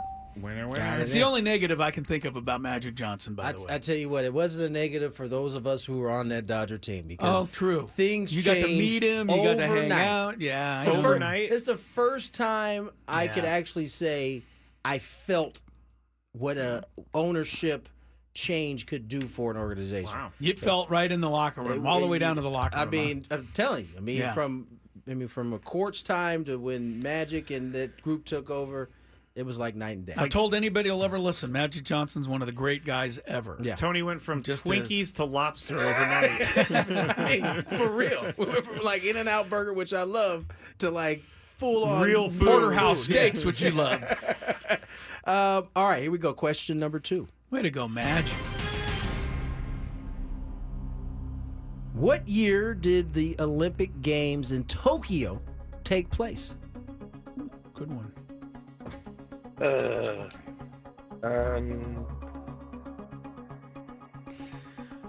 That's tough. I'm not going to eliminate any. No, he's playing strategy. Playing the game. He's playing some strategy. I Stay there, think Craig. I'm going to be wrong here because I think that Skraby's thinking of something different. I'm going all the way back to 1964. 64. I don't know why you would ask this though. Was it in Tokyo more recently and I don't remember? We will find out here shortly. Okay, 1964. It Well, was way more recent. Yeah, but it was also in Tokyo in 1964. So your question is erroneous again. That's not the one I was looking for, though. Well, but you didn't say when was the last Olympics in Tokyo. You said Tony read when- it wrong. No, I did not, you jerk. It says, what year did the Olympic Games in Tokyo Honestly, take I place? never even thought to check and see if it was ever in Tokyo before. Sorry, Chris. we're gonna have to give him another question. No! Yeah, we'll give him another question. No, He we're didn't know. wasting questions. But I knew the gotta give it answers. Oh wait, It was a his bad, cho- it was okay. a poorly written Craig's question. choice is either he's eliminated or he gets another chance because he didn't get it right and I did. Sorry. What's it going to be, Skraby? What are you What ruling? is your question going What's to your be? ruling? Sorry, Craig. Wow. I'm just kidding. I'm about just to kidding. I'm just kidding. Craig, you're still alive. You're still alive. All right, we'll On a go- Technicality. You know, I mean, I did think of the most recent one, but You didn't Well, if say you had that. said You that, didn't say would've been that. all right. Question, here to 1964. question number 2. He hates me so much. Especially when I pull one of those out. Which country is Lionel Messi from?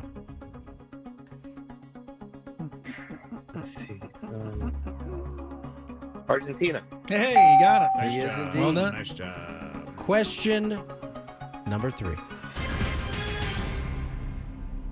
Justin Tucker, although struggling this year, has the longest field goal in NFL history at 66 yards. What team did he kick it against? Again? Yeah. Oh, come on. I can still see this kick in my head. I'll go with a division rival. I'll say the Steelers. Steel curtain. I Elliot. think it was the Lions. He beat the kneecap cannibal, I'm pretty sure. Off the crossbar and Yes. over. Oh, I'm It sorry, was so Craig. close. Sorry, Greg.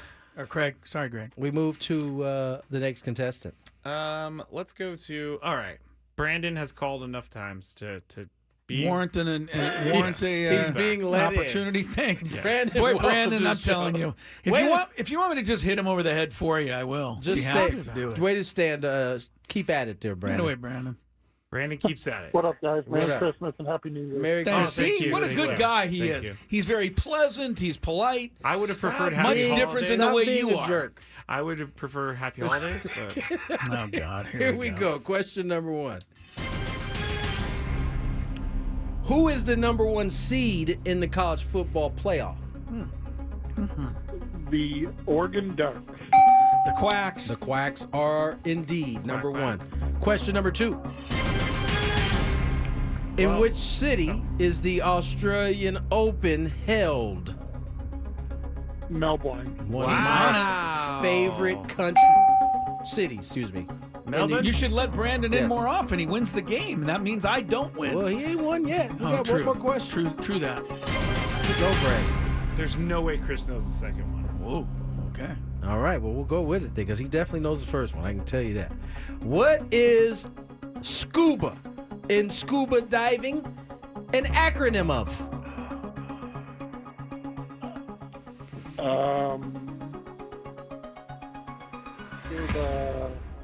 I'm never going to get this one. Okay, that's fine. I didn't think anyone would know this, but Chris may know it for some reason. I know what UBA means. Underwater breathing apparatus. I know it, But I don't know that I can get the S and the C. Nothing's coming to mind. I'll say Southern California underwater breathing apparatus. Wow. That's a win for you, Brandon. What do we got going here? That was a gremlin No, again. I Remember think the other day? that was a user error right there. You weren't even over here. Congratulations, Way to Brandon. go, Brandon. You're right. What is it? What is it for? I've heard it before. Self-contained underwater breathing apparatus. Southern California. I'm surprised that you knew the UBA. I knew the Yuba part. I just couldn't remember the Have you guys SC. ever done it? Because you know what? Scuba diving is not easy. I find it to be quite scary down there. I've done it once, and my thinking the entire time was, if anything goes wrong, I'm dead. This is not worth the risk to me. Well, to see a blue fish. I'll look at a picture. And I know Tony would never do it because he's not going anywhere near the water. First of all, I don't need any extra weight on me while I'm going underwater. Yeah, right. That's keeping me down there. But you have air. I don't care. You have air, but if anything goes amiss, where do you go? You're down there. And you got to learn how to breathe with that That's thing. the thing that was the hardest part. I don't have time for those type of games, Skraby. My life is on the line. Wouldn't you think? My life was on. I felt mine was the time I did it. Wouldn't you think, like, when you go scuba diving, you're just breathing normally? It's not like that at all. Once I found out that it wasn't like that, I was good. I was like, it's like I already don't want to do this anyway. Now I got to learn how to breathe a different way underwater. I know scuba people are probably going to correct me, but it's more like you have to take deep breaths the entire time instead of like just breathing normally. No, I'm good. Yeah, I'm better above the water line. Way better. Yeah, I'm at an advantage. Tony's better not in the water at all. Period. If I don't recall. really like the water. I mean, it's a great idea. You know, being in the water, being one with it, until that water has a whole nother idea of what it wants to do to you while you're in it. So I'm good. They just caught another giant squid on film.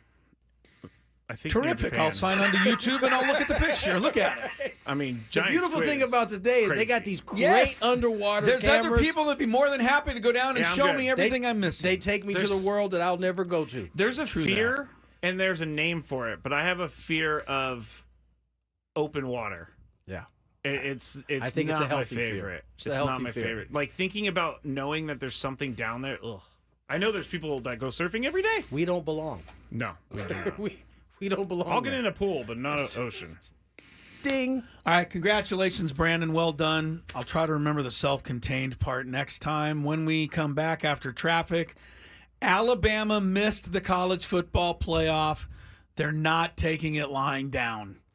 Explain when Gwynn and Chris continues. From the 90s.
Well, my good people, sounds like Alabama's not quite happy with their NIL money. I know. Well, they're not happy that they didn't make the playoff, and that's like against the law in that state. We need more NIL then. We're losing. Yes, they're calling the troops to order. It's pretty funny to me. I can't imagine how much money Alabama has in NIL. Give us a little bit on that story in terms Here it is. of Alabama and Greg NIL. Byrne, athletic director, Alabama, sending out letters to everyone who's ever went to Alabama, I guess. Quote, although we've been competitive from an NIL standpoint, our competition has us in their sights, and they're actively trying to surge ahead of us. You've heard examples of other teams using promises of $1 million paydays to lure away our players and convince them not to come to Alabama. It is time for Bama Nation to fight back. Honestly, says Greg this is Byrne. probably pretty smart. This is real. This is ridiculous. They are so on a level playing field with every other school in America in NIL. They have to be. But they don't want to just be on the same. They want to be so far ahead that nobody can keep up with them. This is how Nick Saban, and this is sounding like I'm taking it away from him. He was a great coach. But Nick Saban dominated the rest of college football by having so much more talent than everybody and so much more research or sources than everybody that other teams just couldn't compete with Alabama, on a daily basis. So Alabama's used to being so far ahead of everybody. They don't like the fact that, other schools like Texas and Georgia and some of these other are on level playing field now and taking away some of their players. I have a ranking of NIL leaders across. And this is all according to something, because nobody knows exactly how much. No. People don't have to announce how much NIL money they have. No, Texas is number one with 22.2 according to million. this release, yes. Yes, and then Alabama is number 7. Oh, they can't have that. 15.9 million. Can't be that low. We cannot be number 7. We have to be number 1. It is. Would it surprise you that teams like Texas A&M and Texas A&M is ahead of Alabama? Michigan is too, but they just won the national championship. You know why it doesn't surprise me? Because NIL is a really, it's just the alumni. It just takes that have one big dollars, right? It takes one T-Bone Pickens from Oklahoma State to make a school rich. It just takes one. It just takes one. I just don't. Alabama doesn't want to. They don't want to compete on a level playing field. They want to run a mile race with you, but they want you to give them a 1-lap lead. And that's what they want here. They want more NIL money than anybody by a wide margin so that they can win all the time. They can't stand competing on a level field. Who would you say was number 1? Texas? Yes. Yeah. I think, one of the things... actually, I'm sorry. We're not sure, but Sacramento State supposedly has $50 million. So technically, they should be number 1. They're number 1. Texas is a distant second. By 27 or something million dollars. Yeah, Doug G did tell us we should have our eyebrows raised at that. He was trying to warn us about crazy. I think you look at the tuition of these schools, right? You see how expensive some of these schools are. I know Texas is not cheap to go to that school, especially if you're out of state. And you graduate. I mean, these people want to see. They want their money back. Yeah, right. Yeah, you've already given us $500 million for 4 years of an education.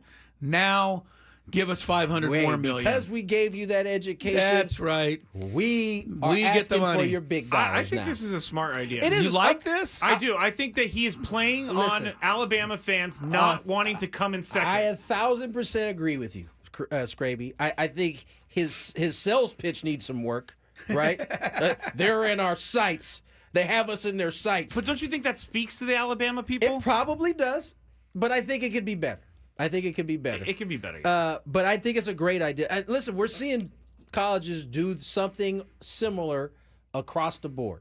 It's different ways, different donor groups. You're right. Everybody has said, you know what? They're begging. This is where we're at now. People are the interesting thing, I think they're taking advantage of the fact, like, look how fans of the school react when they lose a big game or when they're not signing the big player.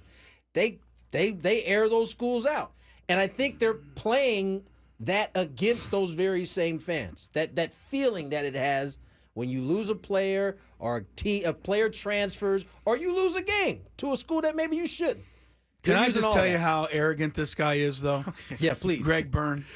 I just want to read you one last quote at the end of this story. Yeah, this was a doozy. I saw this one. He says, at Alabama, we are not measured ourselves against our competition. We are the standard. And that measurement is against the mirror and against a rich and proud history. Hungry fan bases are acting decisively to give their respective programs competitive advantages. We must respond. We are Alabama.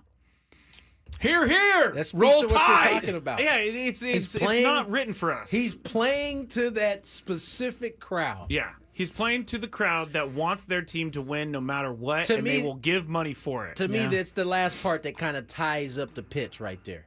It ties it up. He knows he's playing right to a crowd of Crimson Titans. Crimson Tidians. Sorry, that first part of that word caught You my were a little attention for a concerned second. there, I was yeah. like, oh, wow, okay. Yeah, I get you. All right, we better take a break. Indeed. Skraby's ready. We got Aaron Rodgers news in the Big Five. Oh, him and Ryan Clark going back and forth a Oh, little my bit. goodness, those two. More Gwynn and Chris on the other side.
Because Skraby will lose his mind. What is it about? It's about. Well, it doesn't matter what it's about. We're not going to be able to talk about it, Tony, because Skraby's got to get to the Big Five. Gosh forbid there should be a carryover. Gosh forbid. I said gosh forbid. Yeah, that's kind of. The traffic is not ready yet, so we're going to have to. Well, then, should Patrick Mahomes play this week or not? Yes. No. I'll tell you why. He's got a high ankle sprain. He can play. He's already kind of said he can play. Yeah. But the Chiefs are mulling it over. I've kind of looked at this a little bit. If they win 2 of their next 3, they got to win 2 of the next 3, they will win the division. They'll have the bye. Right. Get the number 1 seed. Get the number 1 seed. I think you go hard these next 2 because the time you have off, if you can win the next 2, is the most amount of time that you'll be able to actually stay off of it and heal up. If they win the next 2 over the Texans and Steelers, you could sit him for the final game against the Broncos, and then he'd get another week because of the bye. Exactly. Now, the tricky part here is if he plays these next 2, it's all going to be on short time, right? It's They're going to play 3 games in 11 days. Yes. So, but he's not. If you win the first 2, you don't play the third. So you got a Saturday game? Saturday. They got Saturday. Yes, Saturday, Wednesday. Yeah. And then they finish on the final final Sunday. I just with Denver. think you try to win these 2 games and shoot for the bye bye and then a 2 ton weeks of off. rest. Yes. Well, he said, but as you said, he said it's not as bad. So I think that's more the reason. Although we've come to see Patrick Mahomes say it's not that bad and then not be able to walk, but he still thinks he's not that bad. He said the high ankle sprain he got a couple years back against the Jaguars was way worse than this one. And so if that's the case, and he played after that one. If he won the Super Bowl after that right. one. And so if that's the case, I think you shoot for these next 2, get these 2 wins, get the long rest off. That hit was scary. He got bent backwards as his leg. It was similar to him. the high ankle sprain he got the first time. And once you do it once, I don't know if it's the same ankle. Is it the same ankle? I don't know. Once you do it once, though, it's way easier to keep doing it. Yep. Here's the pull of fantasy football. I have the Texans defense and would love to see Carson Wentz playing Saturday. So, you know what? We all root for these things that only benefit us. Care less about the Chiefs' outcome. True. Yeah. That's funny. All right, let's hit traffic now. Yes. And then Big Five. From the 97.3 The Fan Traffic Center, here's Kelly Danick. This game day traffic report is brought to you by Crystal Geyser Alpine Spring Water. Big problem on southbound 5 at Mile of Cars Way. 3 left lanes are blocked with a collision involving car and a motorcycle.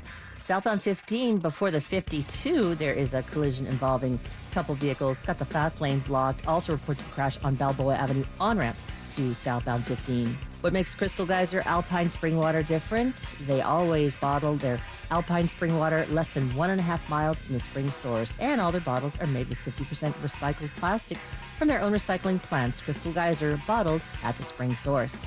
I'm Kelly Danick with Gwynn and Chris, San Diego's #1 sports station, 97.3 The Fan. It's that time of the show when we check on the latest in sports. Only the most important topics and questions are brought to light. Stop what you're doing and listen. These news stories will astound and amaze you.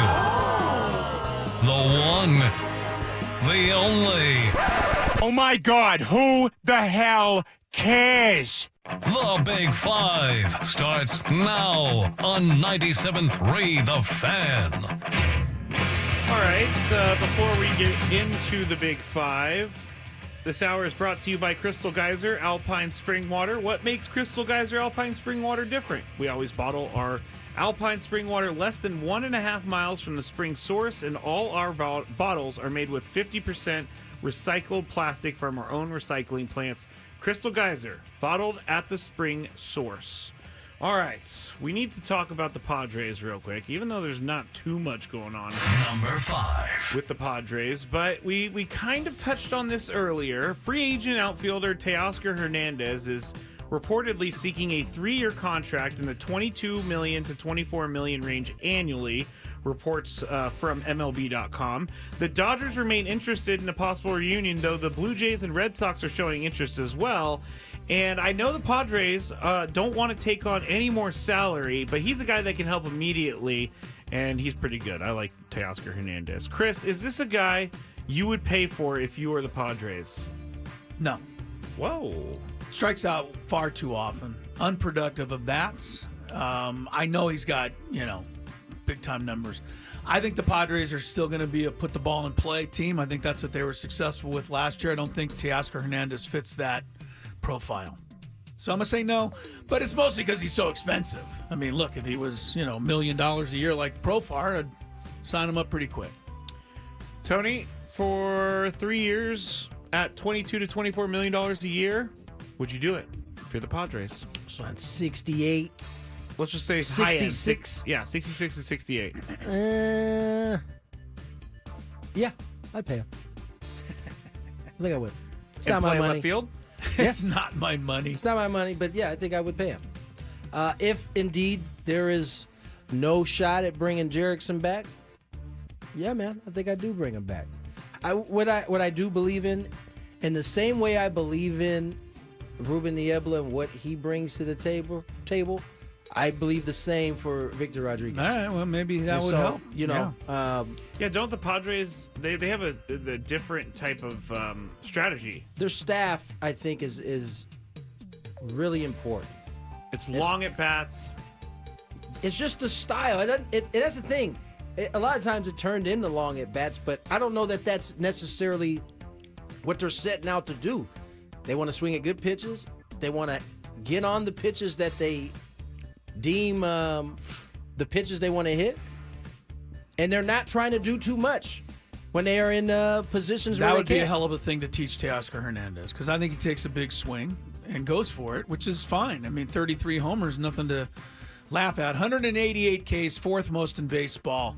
Ooh. Ellie De La Cruz, Kyle Schwarber, and Ezekiel Tovar, of all people, are the only three people who struck out more than Hernandez. Anyway, something in the back of your head. I mean, I'm just saying. Who'd you say, Schwarber? Schwarber, De La Cruz, Ezekiel Tovar. Doesn't sound like he belongs on that list.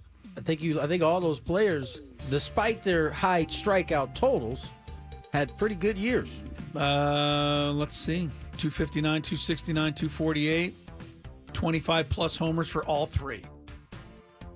And, of course, De La Cruz had 67 steals. Let's go. Eric Kutsenda, write that check.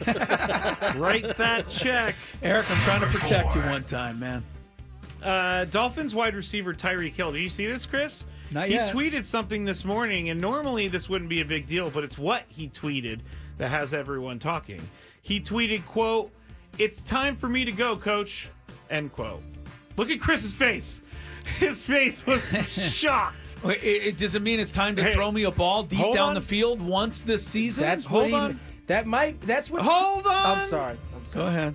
He tweeted, "It's time for me to go, coach." And Dolphins fans are breaking it down. Some say he meant he is ready to get more involved with the offense, citing that he didn't use a comma after the word go. Instead of saying, "It's time for me to go, comma, coach," it seems like he is trying to communicate to the Dolphins coaching staff. I'm sure Tyreek was worried about the grammatical situation This here. is what Dolphins are doing in the comments of this tweet. Yeah. Tony, you're up first, but we really should just make Chris first here. What do you think it means, Chris? I hope it means that he wants to go down the field and catch the ball again. I know that they've thrown this umbrella up to keep him from going deep, but other teams throw deep into double coverage all the time, and their guys catch the ball. Tyreek Hill is one of the best in the history of the game. That's right. At deep passing. But he's not good at jump balls. Then don't throw him a jump ball. Throw it out so his speed can go get it away from the defense. I mean, I just can't believe they haven't called it once all year. Last year, they scored touchdowns on it every other play, including in the dumb playoff game against KC. That was the only touchdown they scored, was on a bomb to him. So I hope that's what he means. Tony, what do you think Tyreek means here? There's no comma in there. I think it probably means he wants the ball. Yeah. I mean, it's not as though they just invented this umbrella defense this year. He's been taking the top off of three defenders since he's been in the league. Thank you. So, maybe it is that they're protecting Tua. I don't know. But Chris is right. They haven't. I mean, even the passes that were picked They were still medium They were downfield. short. I mean, Yeah. they were medium. Yeah, they Yeah. weren't even thrown deep. So Get him down the field. Take your shot. If you get picked, do it again. At least you're getting picked doing something that your team has thrived on. Thrived. Last year, go back to their games. They would start the game with a couple of bombs. They'd be up 14-0. It happened all the time. This year, no sign of it. Nothing. So one Tyreek's thing right. I think of when I see a wide receiver tweeting about not getting the ball, he better be ready for the ball when it comes to him. Yeah, no, he made a bad play on that last one. The guy outfought him for the ball. Give the DB credit. I think it was Stingley. Hell of a play. Yeah. Tyreek, can't let that happen. Why doesn't he just walk into McDaniel's office office and say, "Coach, it's time for me to get the ball," instead of going to Twitter? Yeah, what the hell did he wait? Listen, I don't understand that part Yeah, why either. did he wait until week 15? Why did he wait till they're eliminated? There are a lot of different things going on that I don't understand with athletes and why they don't just go into the office and say, hey, da-da-da-da-da-da. They want that social pressure on everybody to get them the ball. It's a dangerous game to play. Just is, saying. just like they can Debo. backfire. Number 3. Aaron Rodgers and the Jets have had a tough season, going 4-10 and struggling on both sides of the ball. But when asked if the way he's been playing has made him think about next year, the 41-year-old quarterback told reporters today that he would be contemplating his football future after the season, saying he would decide, quote unquote, whether or not I want to play. He went on to say, "I'm going to take some time after the year unless I get released right away, but I'll take some time, get away from it either way." After playing, or that's end quote. After playing only 4 snaps last season, he started all 14 games this year, and he has a 62.5% completion rate, 23 touchdown passes, and honestly, a lot less interceptions than I thought he's thrown with only 8. Chris, does he owe it to the Jets to let them know his plan sooner rather than later? Because he's going to do this thing where they're going to head into training camp. It's like, is Aaron going to be our quarterback this year? I thought the Jets were pretty much planning on getting rid of him, weren't they? Last time we checked. I mean, they got rid of the GM. They got rid of the coach. Everybody says the owner wants him gone. I think that he's under contract. Let me look at his contract. I'm just saying, I thought the Jets were pretty much a done deal to move on from Aaron Rodgers. It doesn't sound like that. So I don't, So you're asking me, does he owe them? No, he doesn't owe them. In 2020, yeah, he signed a 4-year deal, unrestricted free agency in 2026. He's Aaron Rodgers. I think they could wait on him a little bit if they really want to keep him. They made this deal with that devil. So sorry about that, Jets. Deal with it. Yeah. Yeah, he doesn't owe them nothing.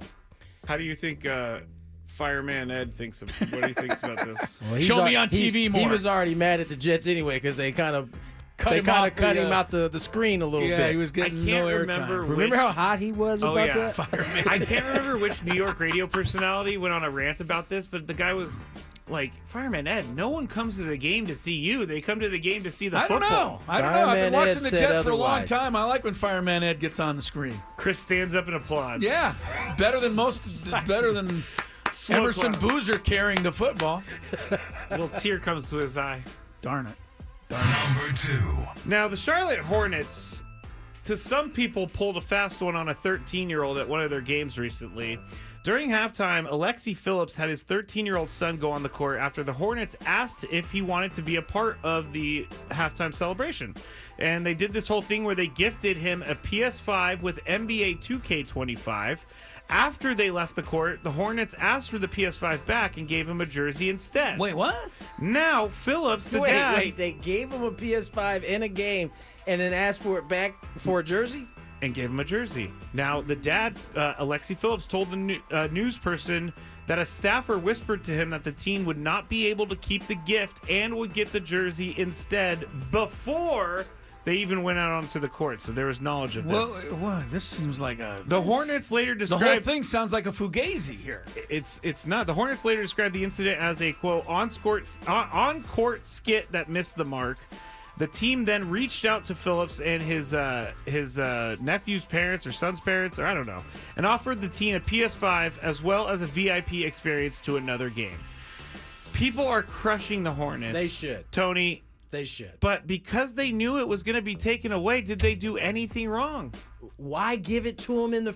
What is That's the what I don't point know. of giving the kid the PlayStation in the first place?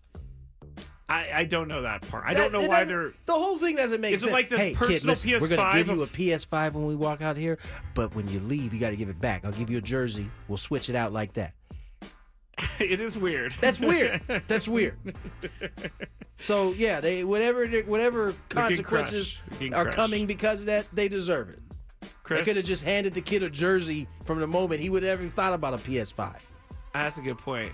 Here's the other thing: with all the criticism they're getting, quiet everybody down. Spend $300 of the $80 bazillion you have, and give the kid his PS5 and let it all go away. Why would you even want this negative publicity when you can afford to end it? We are in the world of doubling and tripling down. People are so stupid. Isn't there something you to have be $30 said billion. about- Give the kid his PS5. You guys look like cheapos. Is there something to be said about what? Isn't there something to be said that there was a verbal contract before the PS5 was given out? This was the deal. They knew about it. Why? I don't know. I don't ask know. you, why? I don't know. Did you have to even give him there's not a logical explanation for You're right. Giving the kid clearly he had it in his hand. He had to give it back. Yeah, they asked for it back. I can't. There's no way that they thought that would be a good idea. No way. The only people that are upset about this is the Clippers because they wish they had thought how stupid this was before the Hornets did. The Hornets taking a beating right now. All right, we're gonna finish with a fantasy football question. Chris is square in the sights of our fantasy football league because he's still in the playoffs, and he just picked up a running back to block his opponents. Yes. Now, Chris, you're not a part of this, but Tony, is this against the spirit of the game? No. It's only against the spirit of the game if his team is not in it. And he's just picking up players to be a jerk. I think you need to tell the people the player it is because it's a pretty good running back that happened to become available. I don't even know who the player was. It's Jerome Ford. Oh, that's right. You did who say now that. becomes a pretty good player because Chubb's out for the year. Broken foot. And I thought, first of all, I wouldn't mind having Jerome Ford in case one of my guys get hurt before the last game. But mostly, you're right. I'm playing a guy who needs a running back. I didn't want him to just get the guy. I didn't think it was too bad of a move, but I, told you about it anyway. I was going to come down on this move, but if a running back gets hurt, you're going to put Jerome Ford in your probably lineup. would end up playing him the following week. It's a great move. I think it's fine. Now, I have a problem with the folks that are eliminated. Oh, or yeah. Not in it. That's not even a question. That's the ones that have a problem. do that. This one's good. Will Galvez. The running back hoarders. Yeah. I hate the running back hoarders. That's the position that gets hoarded the most in fantasy. You know what? Is the running back position. Also, I hate it when people pick up and drop people like 17 times in a day. You really needed that decision? Like you couldn't make it? 5 o'clock hour next on 97.3 The Fan.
Bars presented by Buffalo Wild Wings, where B-Dubs is football. Visit Buffalo Wild Wings every Wednesday for half-price apps and $2 off all tall drafts. Tony Gwynn Jr., Chris Ello, Matthew Skraby. As I said, we're into the happy hour. In this hour, we will have our high school basketball segment. Michael Flicks will join us. Once again, had some fun last week. It was without Chris. Now we get our resident referee who's involved in high school Yes, I have a game basketball. Game this evening down at, I don't like to say where I am. Okay, yeah. The people who can see me, but I don't want people going out of their way to heckle me. You know what I mean? There's already enough of that. Yeah. Smart man. There's already enough of that. Smart. We'll get to some of that here in a little bit. Where you guys want to go? I don't know. Did you guys see John Gruden has recently signed on with, I think, Barstool to be one of their, what do you call it, analysts? Contributors. He fits the mold. He definitely fits the mold. And, although Chucky has run into some trouble here over the last couple of years, he still is funny and a dude that, when it comes to football, you listen to. Yeah. And he tells a story. He tells a mean story, too. A great story. Do we have it? Yes, it's going to start it with would take him. It's a long story, though. How are you going to get it all in? Oh, it is 2 It's minutes. kind of long. Yeah, it's pretty long. Tell the story. I'll give you a brief synopsis. Basically, if you remember the old coach Mike Holmgren, who was the Green Bay coach. Super Bowl winner. Right. With the Packers. In the same way that we think of what's your coach's name in the 49ers? Kyle Shanahan. Shanahan, McVay, and McDaniels were all on that same Redskin staff at the time. Was it Commanders? No, they were Redskins. Yeah. That was the way it was with Holmgren. Holmgren's staff. You had to get that in. Well, that was Chris finding out that the Commanders were going to be the Commanders and not the WFT. The Holmgren staff was very similar. He had John Gruden. He had Andy Reid and others. And he had your old 49er coach, Mariucci. Mooch. Mooch were all on the same staff. And he was telling the story that Holmgren would come in and they'd have all the plays up on the board. And he said Andy, who was like the teacher's pet, Andy Reid, because Andy Reid played for Mike Holmgren at BYU. At BYU. Yeah, so he was always the teacher's He'd pet. write his plays in a different color, and Holmgren would come in, and he'd be like, hey, whose play is that? And he said, oh, Coach, that's mine. And he'd write it up for him. Oh, Andy, you're so good. Thank you, Andy. He tells the story. Right. Gruden's telling the story. And so Gruden, one day he decides he's going to write his play up on the board. Holmgren comes in. He says, whose play is that at the bottom? Hey, Coach, that's mine. And Holmgren immediately yells at him. Lambasted him. Why? What, you don't like our plays? What is this? And he said one day one of his, and for a while there, Andy Reid's plays would somehow make it to on game day. His play would get like 8 yards, and Holmgren would go congratulate him. Right, great play call on that one, right? And Gruden couldn't get anything. So one day, one of Gruden's plays ends up in there after he was criticized for putting it on the board. It goes for like 28 yards. Yeah. So he's feeling pretty good about himself. I think another play ends up happening. He gets it in there. Another good one. It goes for I think it was Brett Favre's longest career run. Touchdown. That's what he said, yeah. Touchdown run.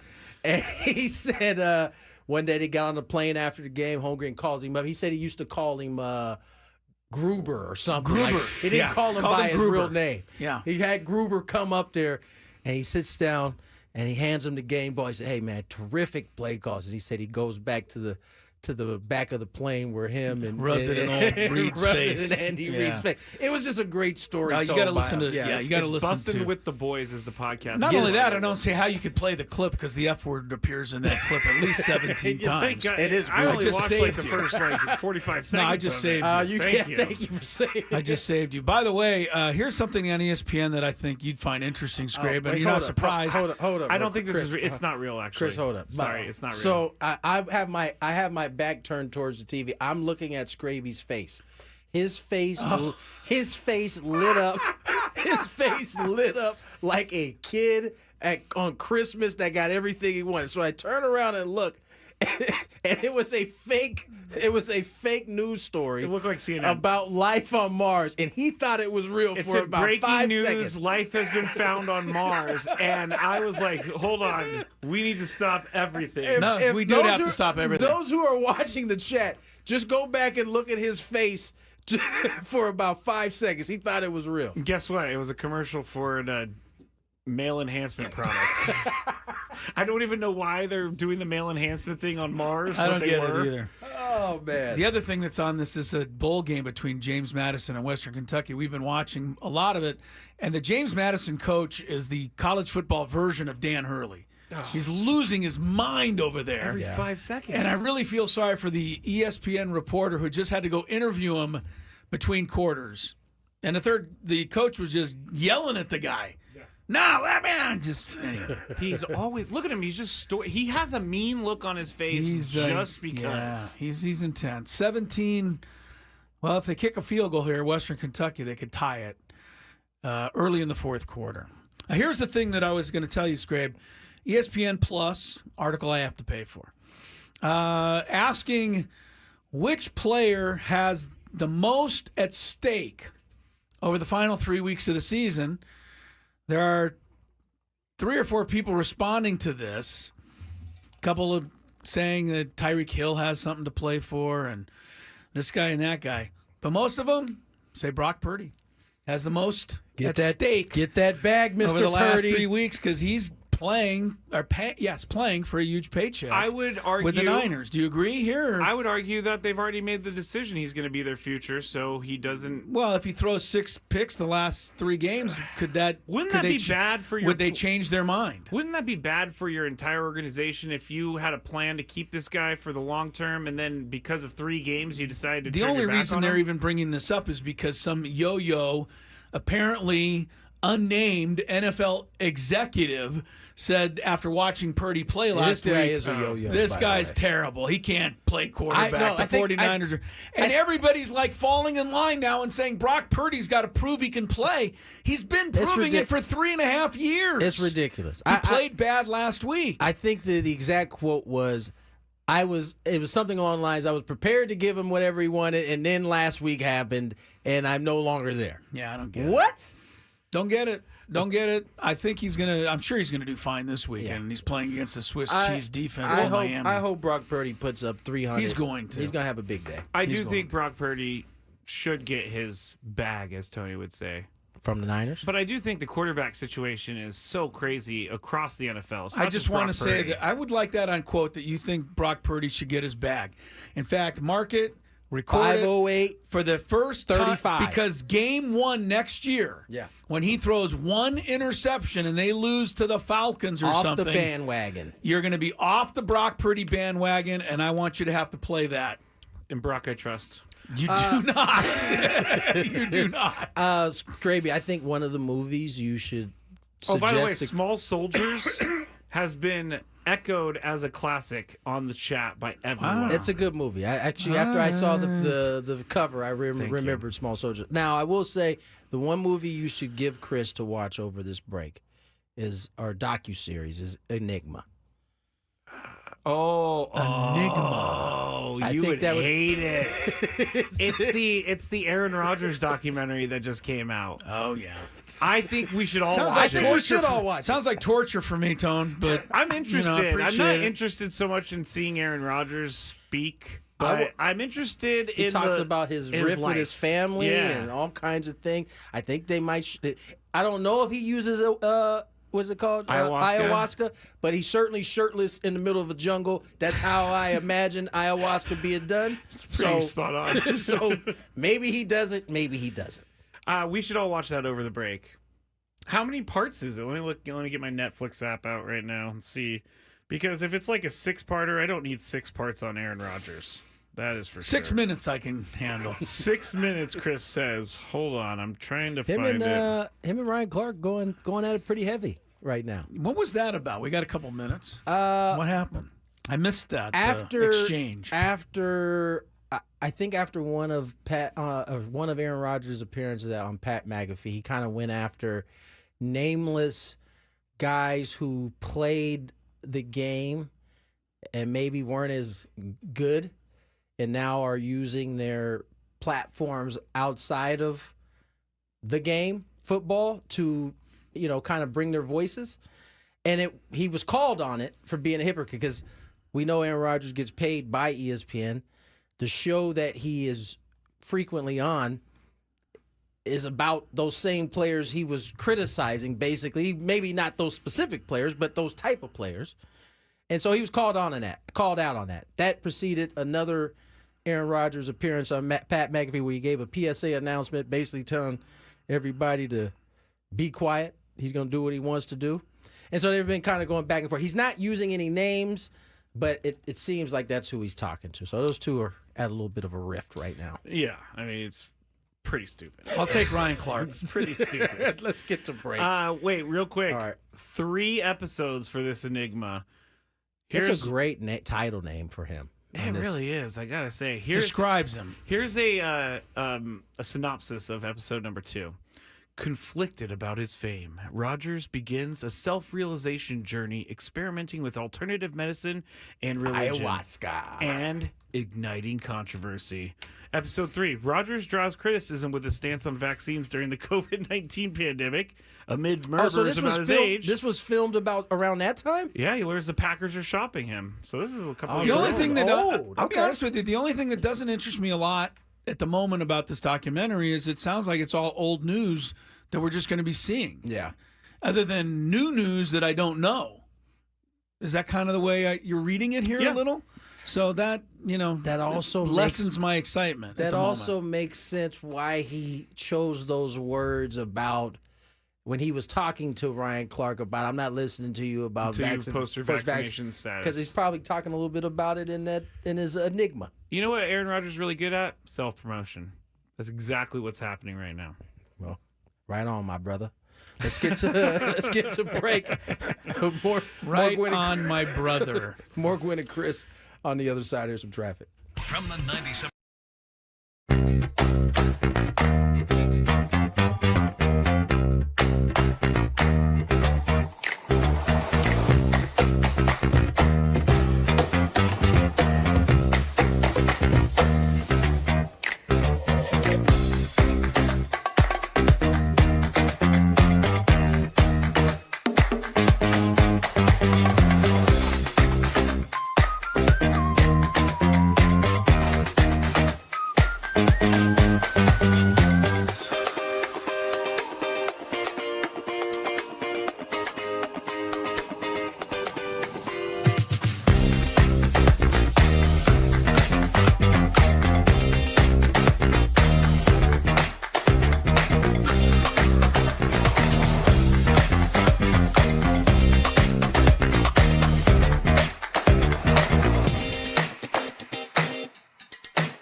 Jr., Mr. Skraby. Tony Gwynn Jr. a little bit under pressure all of a sudden. Under pressure. He's under pressure.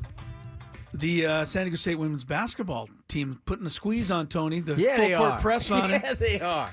Putting the press on. I will tell you, I was going to mention this earlier, but I really enjoyed having those two kids in yesterday. Kind of just gave me a good feeling about the young people that we have out there. It was really refreshing to talk to those two kids and have them come in studio. If you missed that segment with two Aztec young ladies, Nat Martinez, Naomi Panganiban, I'm sure you can find it, right? It was at 3:30 yesterday. Yes. So go back on our website, 97.3 The Fan SD or the Odyssey app. But after appearing on the show, the young ladies were quite adamant that Tony Gwynn Jr. coming out now to see them play in a game. Yeah. Tony's trying to give them the run around. Yeah, I got 2 daughters that play soccer, 3 daughters. I got a lot of games to go to. They wouldn't buy none of it. They didn't buy that one. They went right. Now they're posting you on Twitter.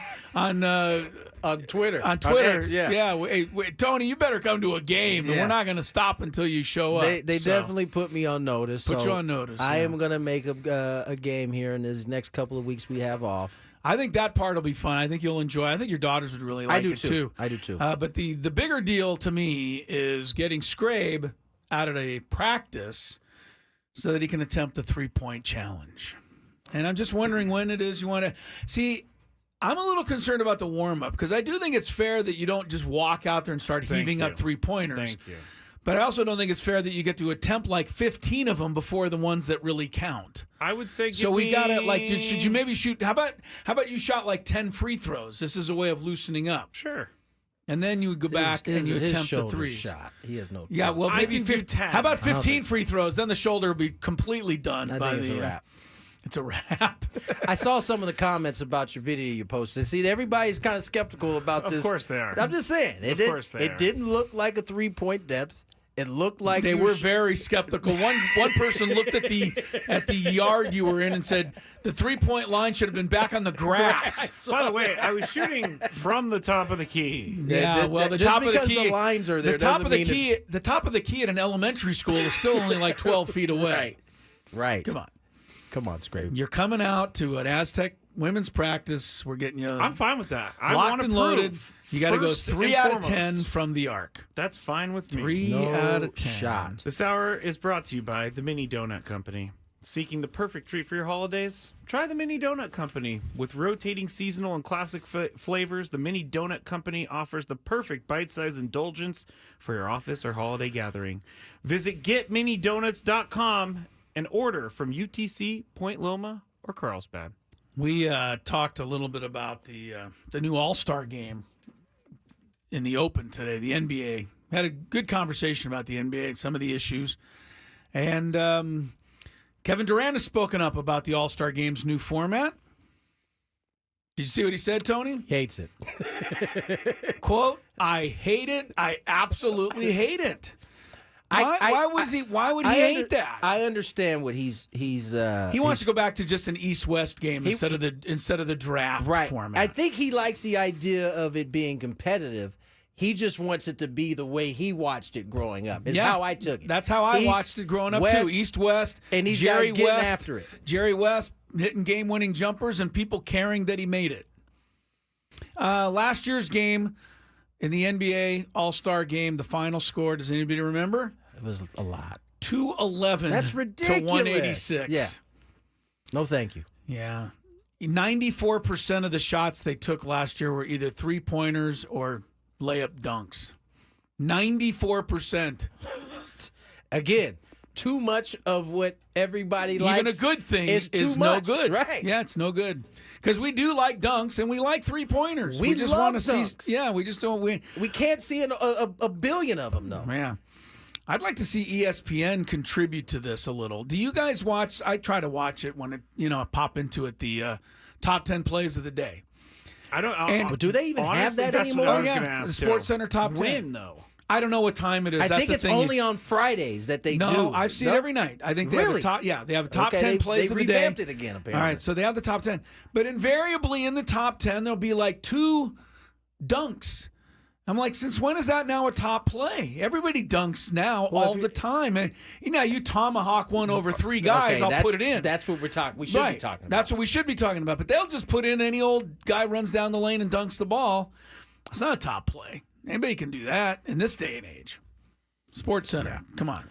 Make these guys work a little harder. Sports Center is slipping a little bit. I mean, Slipping. ESPN is slipping a little bit. ESPN has slipped all the way for me. I All can't. the way. You don't like them at all. Well, their social media tells me everything that they're trying to be so much of a pop culture place now, where they post random videos of people like finding a snake in their backyard. I don't need to see that. Yeah, that's what they're posting. Give me now. the sports. That's what I need. Exactly, but they're not doing that now.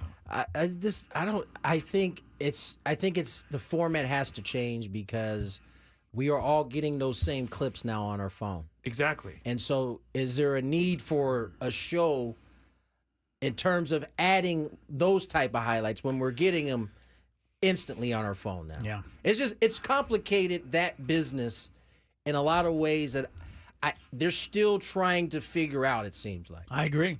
I got one bit of good news before we get the break and get ready for our high school basketball guest coming on in. You know who Grant Dubose is? You've heard the name, but you're not placing it. He was the Miami Dolphin receiver who was laid out the other day. Excuse me, hospitalized for the last 3 days in Houston, Texas. Wow. And he is on his way home. So that's good news. Good. Very good news. It's interesting. These things happen. We're almost immune to or numb to them, I should say. Right? We see a guy strapped to the gurney. He's taken off the field. We're like, okay, when's the game start again? But it is still pretty scary, and it should be pretty scary every time we see it. Yeah. And that one was especially scary because he was strapped in, like not moving. Usually the guy will give you the thumbs up on the way off the field or something. Saw nothing from this player. I think Scott Hansen said, he says, it's never a good sign when a player is being taken off the field on a stretcher without their pads on. Yeah, it was really scary. Because it was that dire that they needed to get all of his pads off. Yeah, he was on the field for 11 minutes, according to the story. And I saw it on, the red zone. Oh, yeah, that's where I saw it, too. And it was scary. And Tua said he felt Tua did not throw a good pass, That's what and he he said. was reaching for the pass when he got hit. The player who hit him did get a 15-yarder and said he prayed for him, etc. I think this was just one of those wrong place, wrong time. Don't think anybody was really at fault. It happened. Thank goodness the guy, Grant Dubose, is okay. He's on his way. I mean, he's far from okay, but he's on his way home. He's out of the hospital. Yes. So that is good. One last, do I have a minute? You have a minute. ESPN has played out the rest of the season. One of NFL? those, what do you call it? Madden simulations? Simulation. Thank you. They played out the rest of the season. 49ers will beat the Dolphins this weekend. That's the first note for you. Secondly, neither the 49ers nor the Dolphins will be in the playoffs. Thirdly, when it's all said and done, the Bills will beat the Lions in the Super Bowl. So I don't think the take Lions that are going to for go. take They've had that too many injuries. for data. They've had too many injuries recently. They have. Their defense is decimated. You know, it might be the team that everyone's sleeping on a little in the NFC. Not ready to, crown them. Let me guess. The Seahawks? No, I don't know about the Seahawks. I think the Buccaneers. I'm going to tell you why. Their defense isn't very good, though. The Buccaneers have beaten this year both the Lions and the Eagles. They have the ability to knock these teams off. And, man, they looked good the other day. That's the Chargers. Yeah, the Chargers are a pretty good defense, and they shredded them. Points. I mean, the Buccaneers struggled this year, but you remember when they struggled? When both receivers were out? Remember? Yeah. Mike Evans and Godwin went out. Now, Godwin's not coming back, yeah. but Evans is back. The Buccaneers lost a lot of their games when those guys were hurt. I don't know. It's just a sneaky one. Throwing it in there. A sneaky one. All right, we talked some high school sports. You local fans of basketball, do not go anywhere. Gwynn and Chris is back.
Mad Skraby. We are in our high school basketball segment of the week. Michael Flicks joins us once again.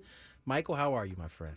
Oh, I'm doing well. I can't complain. How are you guys? We are well. We've been able to kind of maneuver through this 4-hour show with not a lot of sports, but got a lot of good feedback last week from this particular segment. Chris wasn't, of course, here last week, so this will be his first time in on this. Before we get into it, let's check some traffic.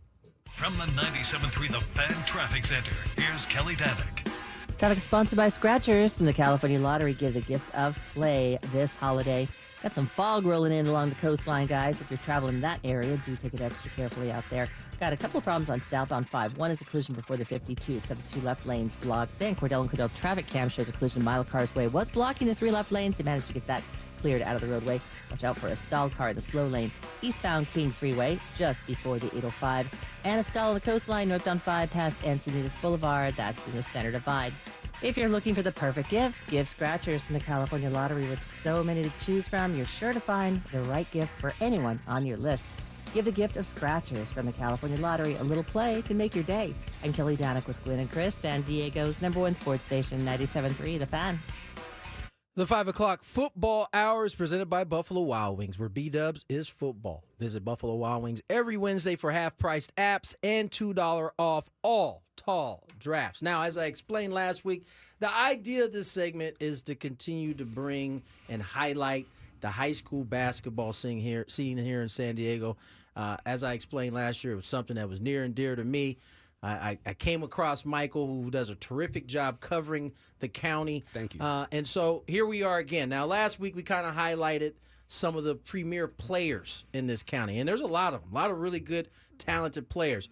We are into some of the marquee matchups. Last week we had our first big one. At least it went into the game as a big matchup. Carlsbad, St. Augustine. It didn't quite go the same. Now, albeit the caveat is Saints, they don't have everybody, but this was a whooping last week. Yeah, it was surprisingly, actually, for me.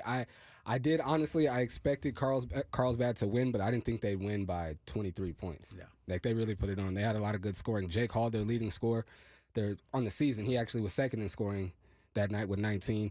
Jordan Garner, the point guard that I highlighted last year, that can pretty much do what he wants, he had 22 points, and then Briggs had 13 as well. But Jaden Bales for St. Augustine, who I could make the argument that he's the best scorer in San Diego. He's real shifty. He can get his shot off against anybody. And pretty much every team he plays against, he pretty much scores at will. He had 17 against Carlsbad, so he had a pretty good outing. Well, Mike Hopt is, one of the guys, right? I mean, St. Augustine, he's been there for so long now, and he's had one of the best programs in the county year after year after year. But, yeah, he's definitely shorthanded. I think their football team made it a little further in the playoffs than they expected, and I think he had an injury too. But it's still rare to see Coach Hopt at 2-5, I believe, is his record right now. I actually did one of his games that he won at Steel Canyon earlier this year. But, yeah, he doesn't have the same athletes that I've reffed some of his athletes in the past, and you have to ref them differently because they do things that other high school kids can't do. Yeah. Mm-hmm. Takes you a minute to readjust to them. The Saints is a little more normal at the moment.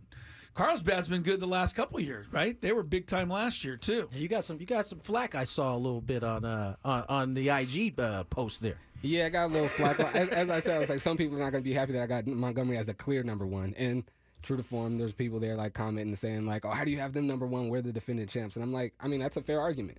It's a fair argument. You guys won it last year. You're coming back to defend it, and they're undefeated. Right. So it's a fair argument, but just like I said, the way I see it, I just think Montgomery. You're not the only one. Right. The UT came out today. Montgomery was #1. Mm-hmm. And Tony and I are going to support you. Anything that has the Aztecs on top. Exactly. So no doubt about it. I like it. Michael, there's some games tonight. What game are you highlighting in tonight's action? I was just speaking about Carlsbad. I want to highlight the Carlsbad versus Sage Creek matchup tonight. Like I said, I just mentioned all the scoring and the how good Carlsbad is. They're going against Sage Creek tonight. Sage Creek is led by a senior named Elijah Stevens, who, since he's a senior now, since his sophomore year, he's been averaging about 25 points and a little over 8 rebounds. Wow. And he's one of the players, he's one of the players that's been doing that, playing that well, that consistent at a high level. And he hasn't really gotten the shine and some of the notoriety that some of the other athletes have got. I guess I can take the blame for that as well because I'm one of the people that tries to do my best to highlight the entire county. And I did cover 2 of his games last year, and just like I said, I think both games he was over 30 points. He might have had a double-double in both games. In one of the games he went over 30. So where do you get the schedule? Like, is it online somewhere for people to know what game? Because I know, there's a tournament tonight. I think it's Sweetwater, and there's other tournaments, and of course the big one's next week with the Torrey Pines tournament. But there's a lot of big games all around the county. I would think if you're a parent of a kid, you know your kid's schedule. But if you're a fan of high school basketball in the county, how do you get yourself to a good game? I look at max preps. Well, to get to a good game, you kind of have to know who some of the top teams and top players and some of the better teams are. Okay. But as far as just to get an accurate, look at everyone's schedule, I use the Max Preps app, which is pretty. I'd say 85 to 90% of the time, it's pretty reliable and consistent. But even after you look on Max Preps, it's probably a good idea to look on Instagram to maybe one of the team's Instagram profiles. Make sure. Or one of the players, yeah, because the players and coaches, they're gonna post it on game day. They're gonna post hey, pull up 6 o'clock, 7 o'clock. They're gonna post it, so that's a good way to double check. Now, I thought last week you did a good job of kind of highlighting some of those schools that we don't typically highlight often in the county. You got a team and a player that you want to highlight here this week. Yes, absolutely. Valley Center, Lincoln Zetmeyer. His name is Lincoln Zetmeyer. He's a senior at Valley Center. His team is struggling a bit this season.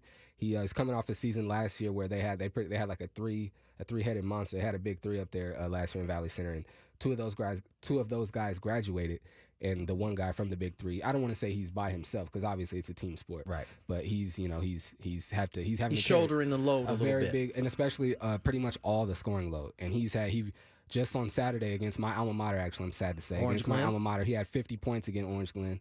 Patriots. Yeah, he had 50 playing points the Ole defense. Sounds like right. So he had that to kind of boost his scoring average, but he's at 29 points a game this year. He's got, like I said, that 50-point game. He's got 26, 28, 27. So he's putting up a lot of points this season for Valley Center. So I got to give Valley Center credit, Tony, for any game that they go win on the road. Because they at least have to drive a half an hour to the nearest school. It's not close. They're Nothing's so close. far out Orange there. Glen is a little bit of distance from Valley Center. Yeah, but at least San Pasquale's nearby. They got a couple of games that are close. I'm sorry. I was just going to say I went to Orange Glen, and I always hated going up to Valley Center. It was always a good competitive game, whether football or basketball, but just driving up there, I never liked it. Michael, do you get a chance to cover the ladies? And it's kind of a two-pronged question. The girls game, I think, has gotten – I've been reffing for 10, 15 years, and the girls have improved – so dramatically, it's not even funny. From what I covered 15 years ago to a varsity game that I cover now. The boys have they're insanely good too. But what do you make of the talent level in our county in general?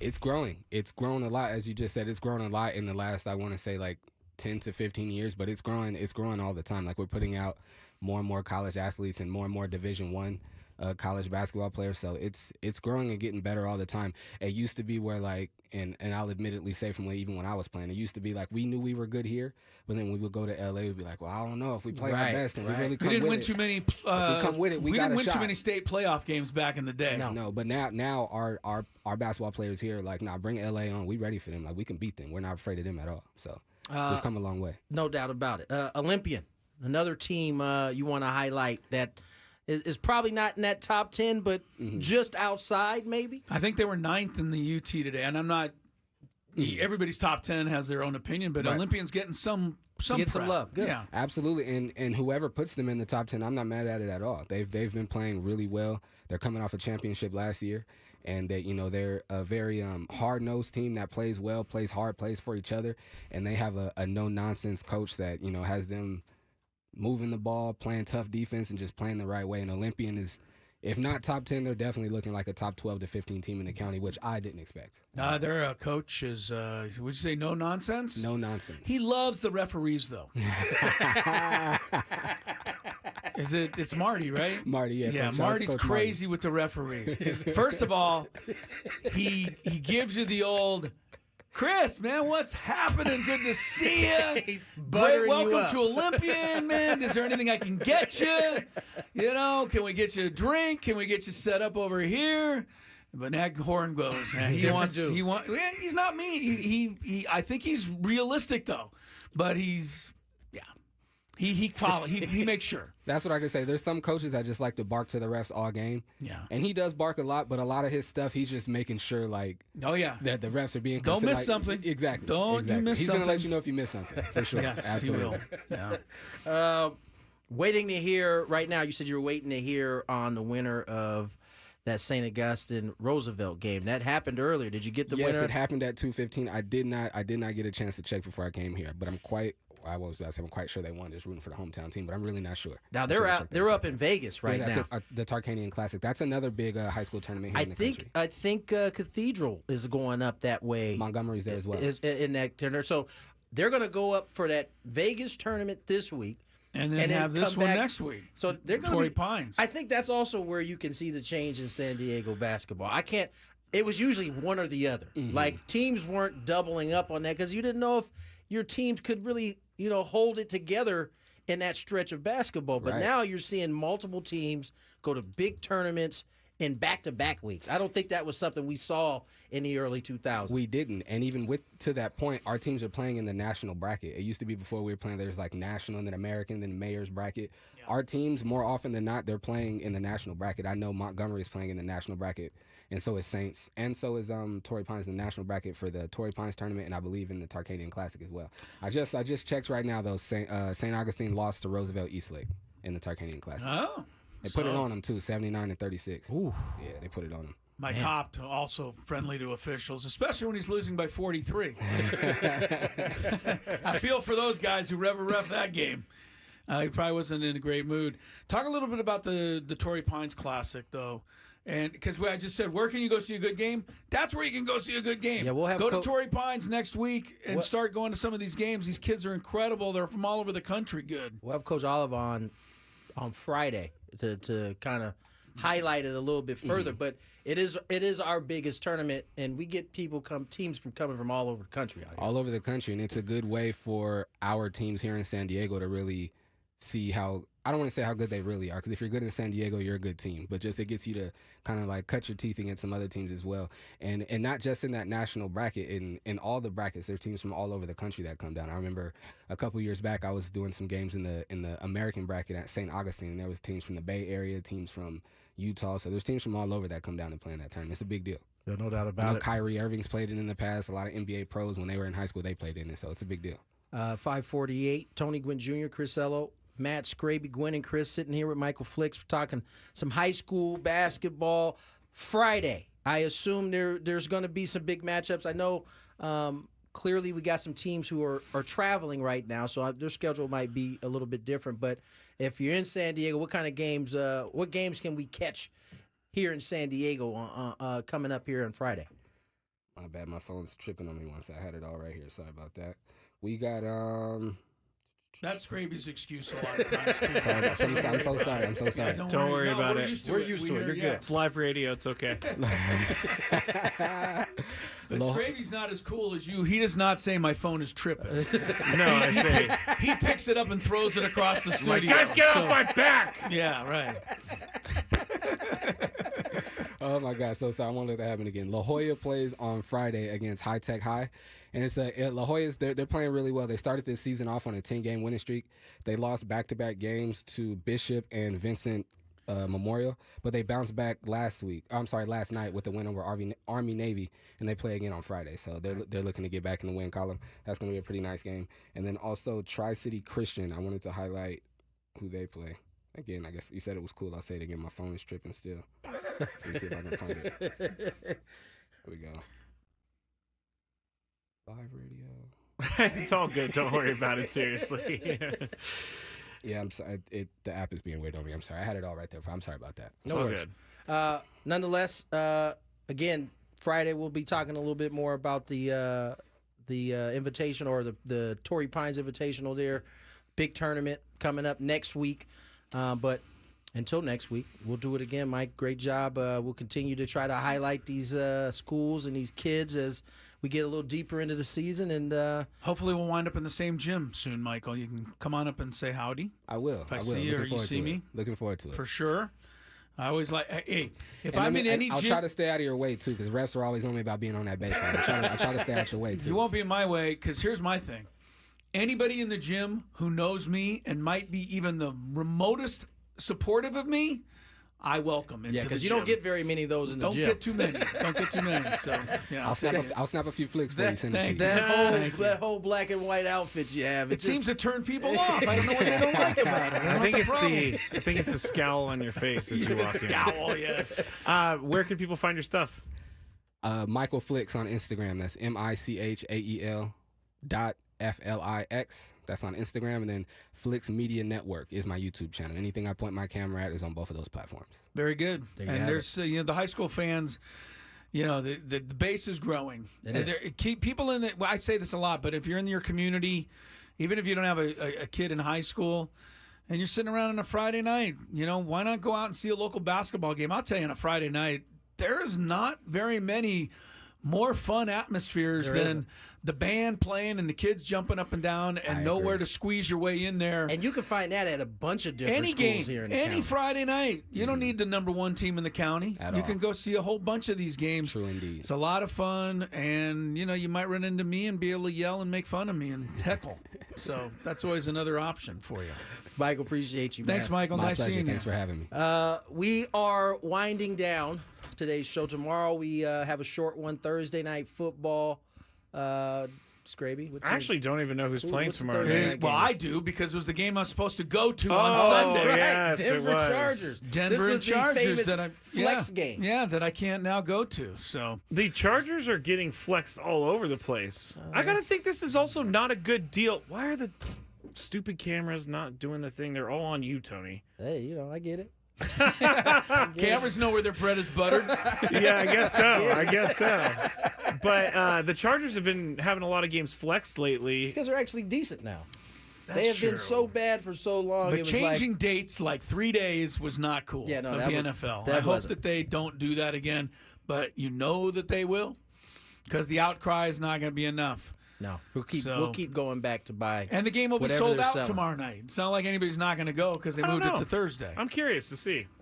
Because you really think that there'd be an NFL game that is not sold out? I think you didn't give people enough time to figure things out. Oh, so you don't think this game tomorrow is going to be sold out? There's going to be a bunch of don't empty know. seats because people couldn't make the transition. Like, it's too far from Denver to No, the Denver drive. people can't come out, but I bet you most of them just put their tickets somewhere on a. 100%. They sold what do you those tickets. What do you have? The StubHub or whatever it It's is. a ticket exchange. Ticket exchange, and somebody else snaps them up quickly.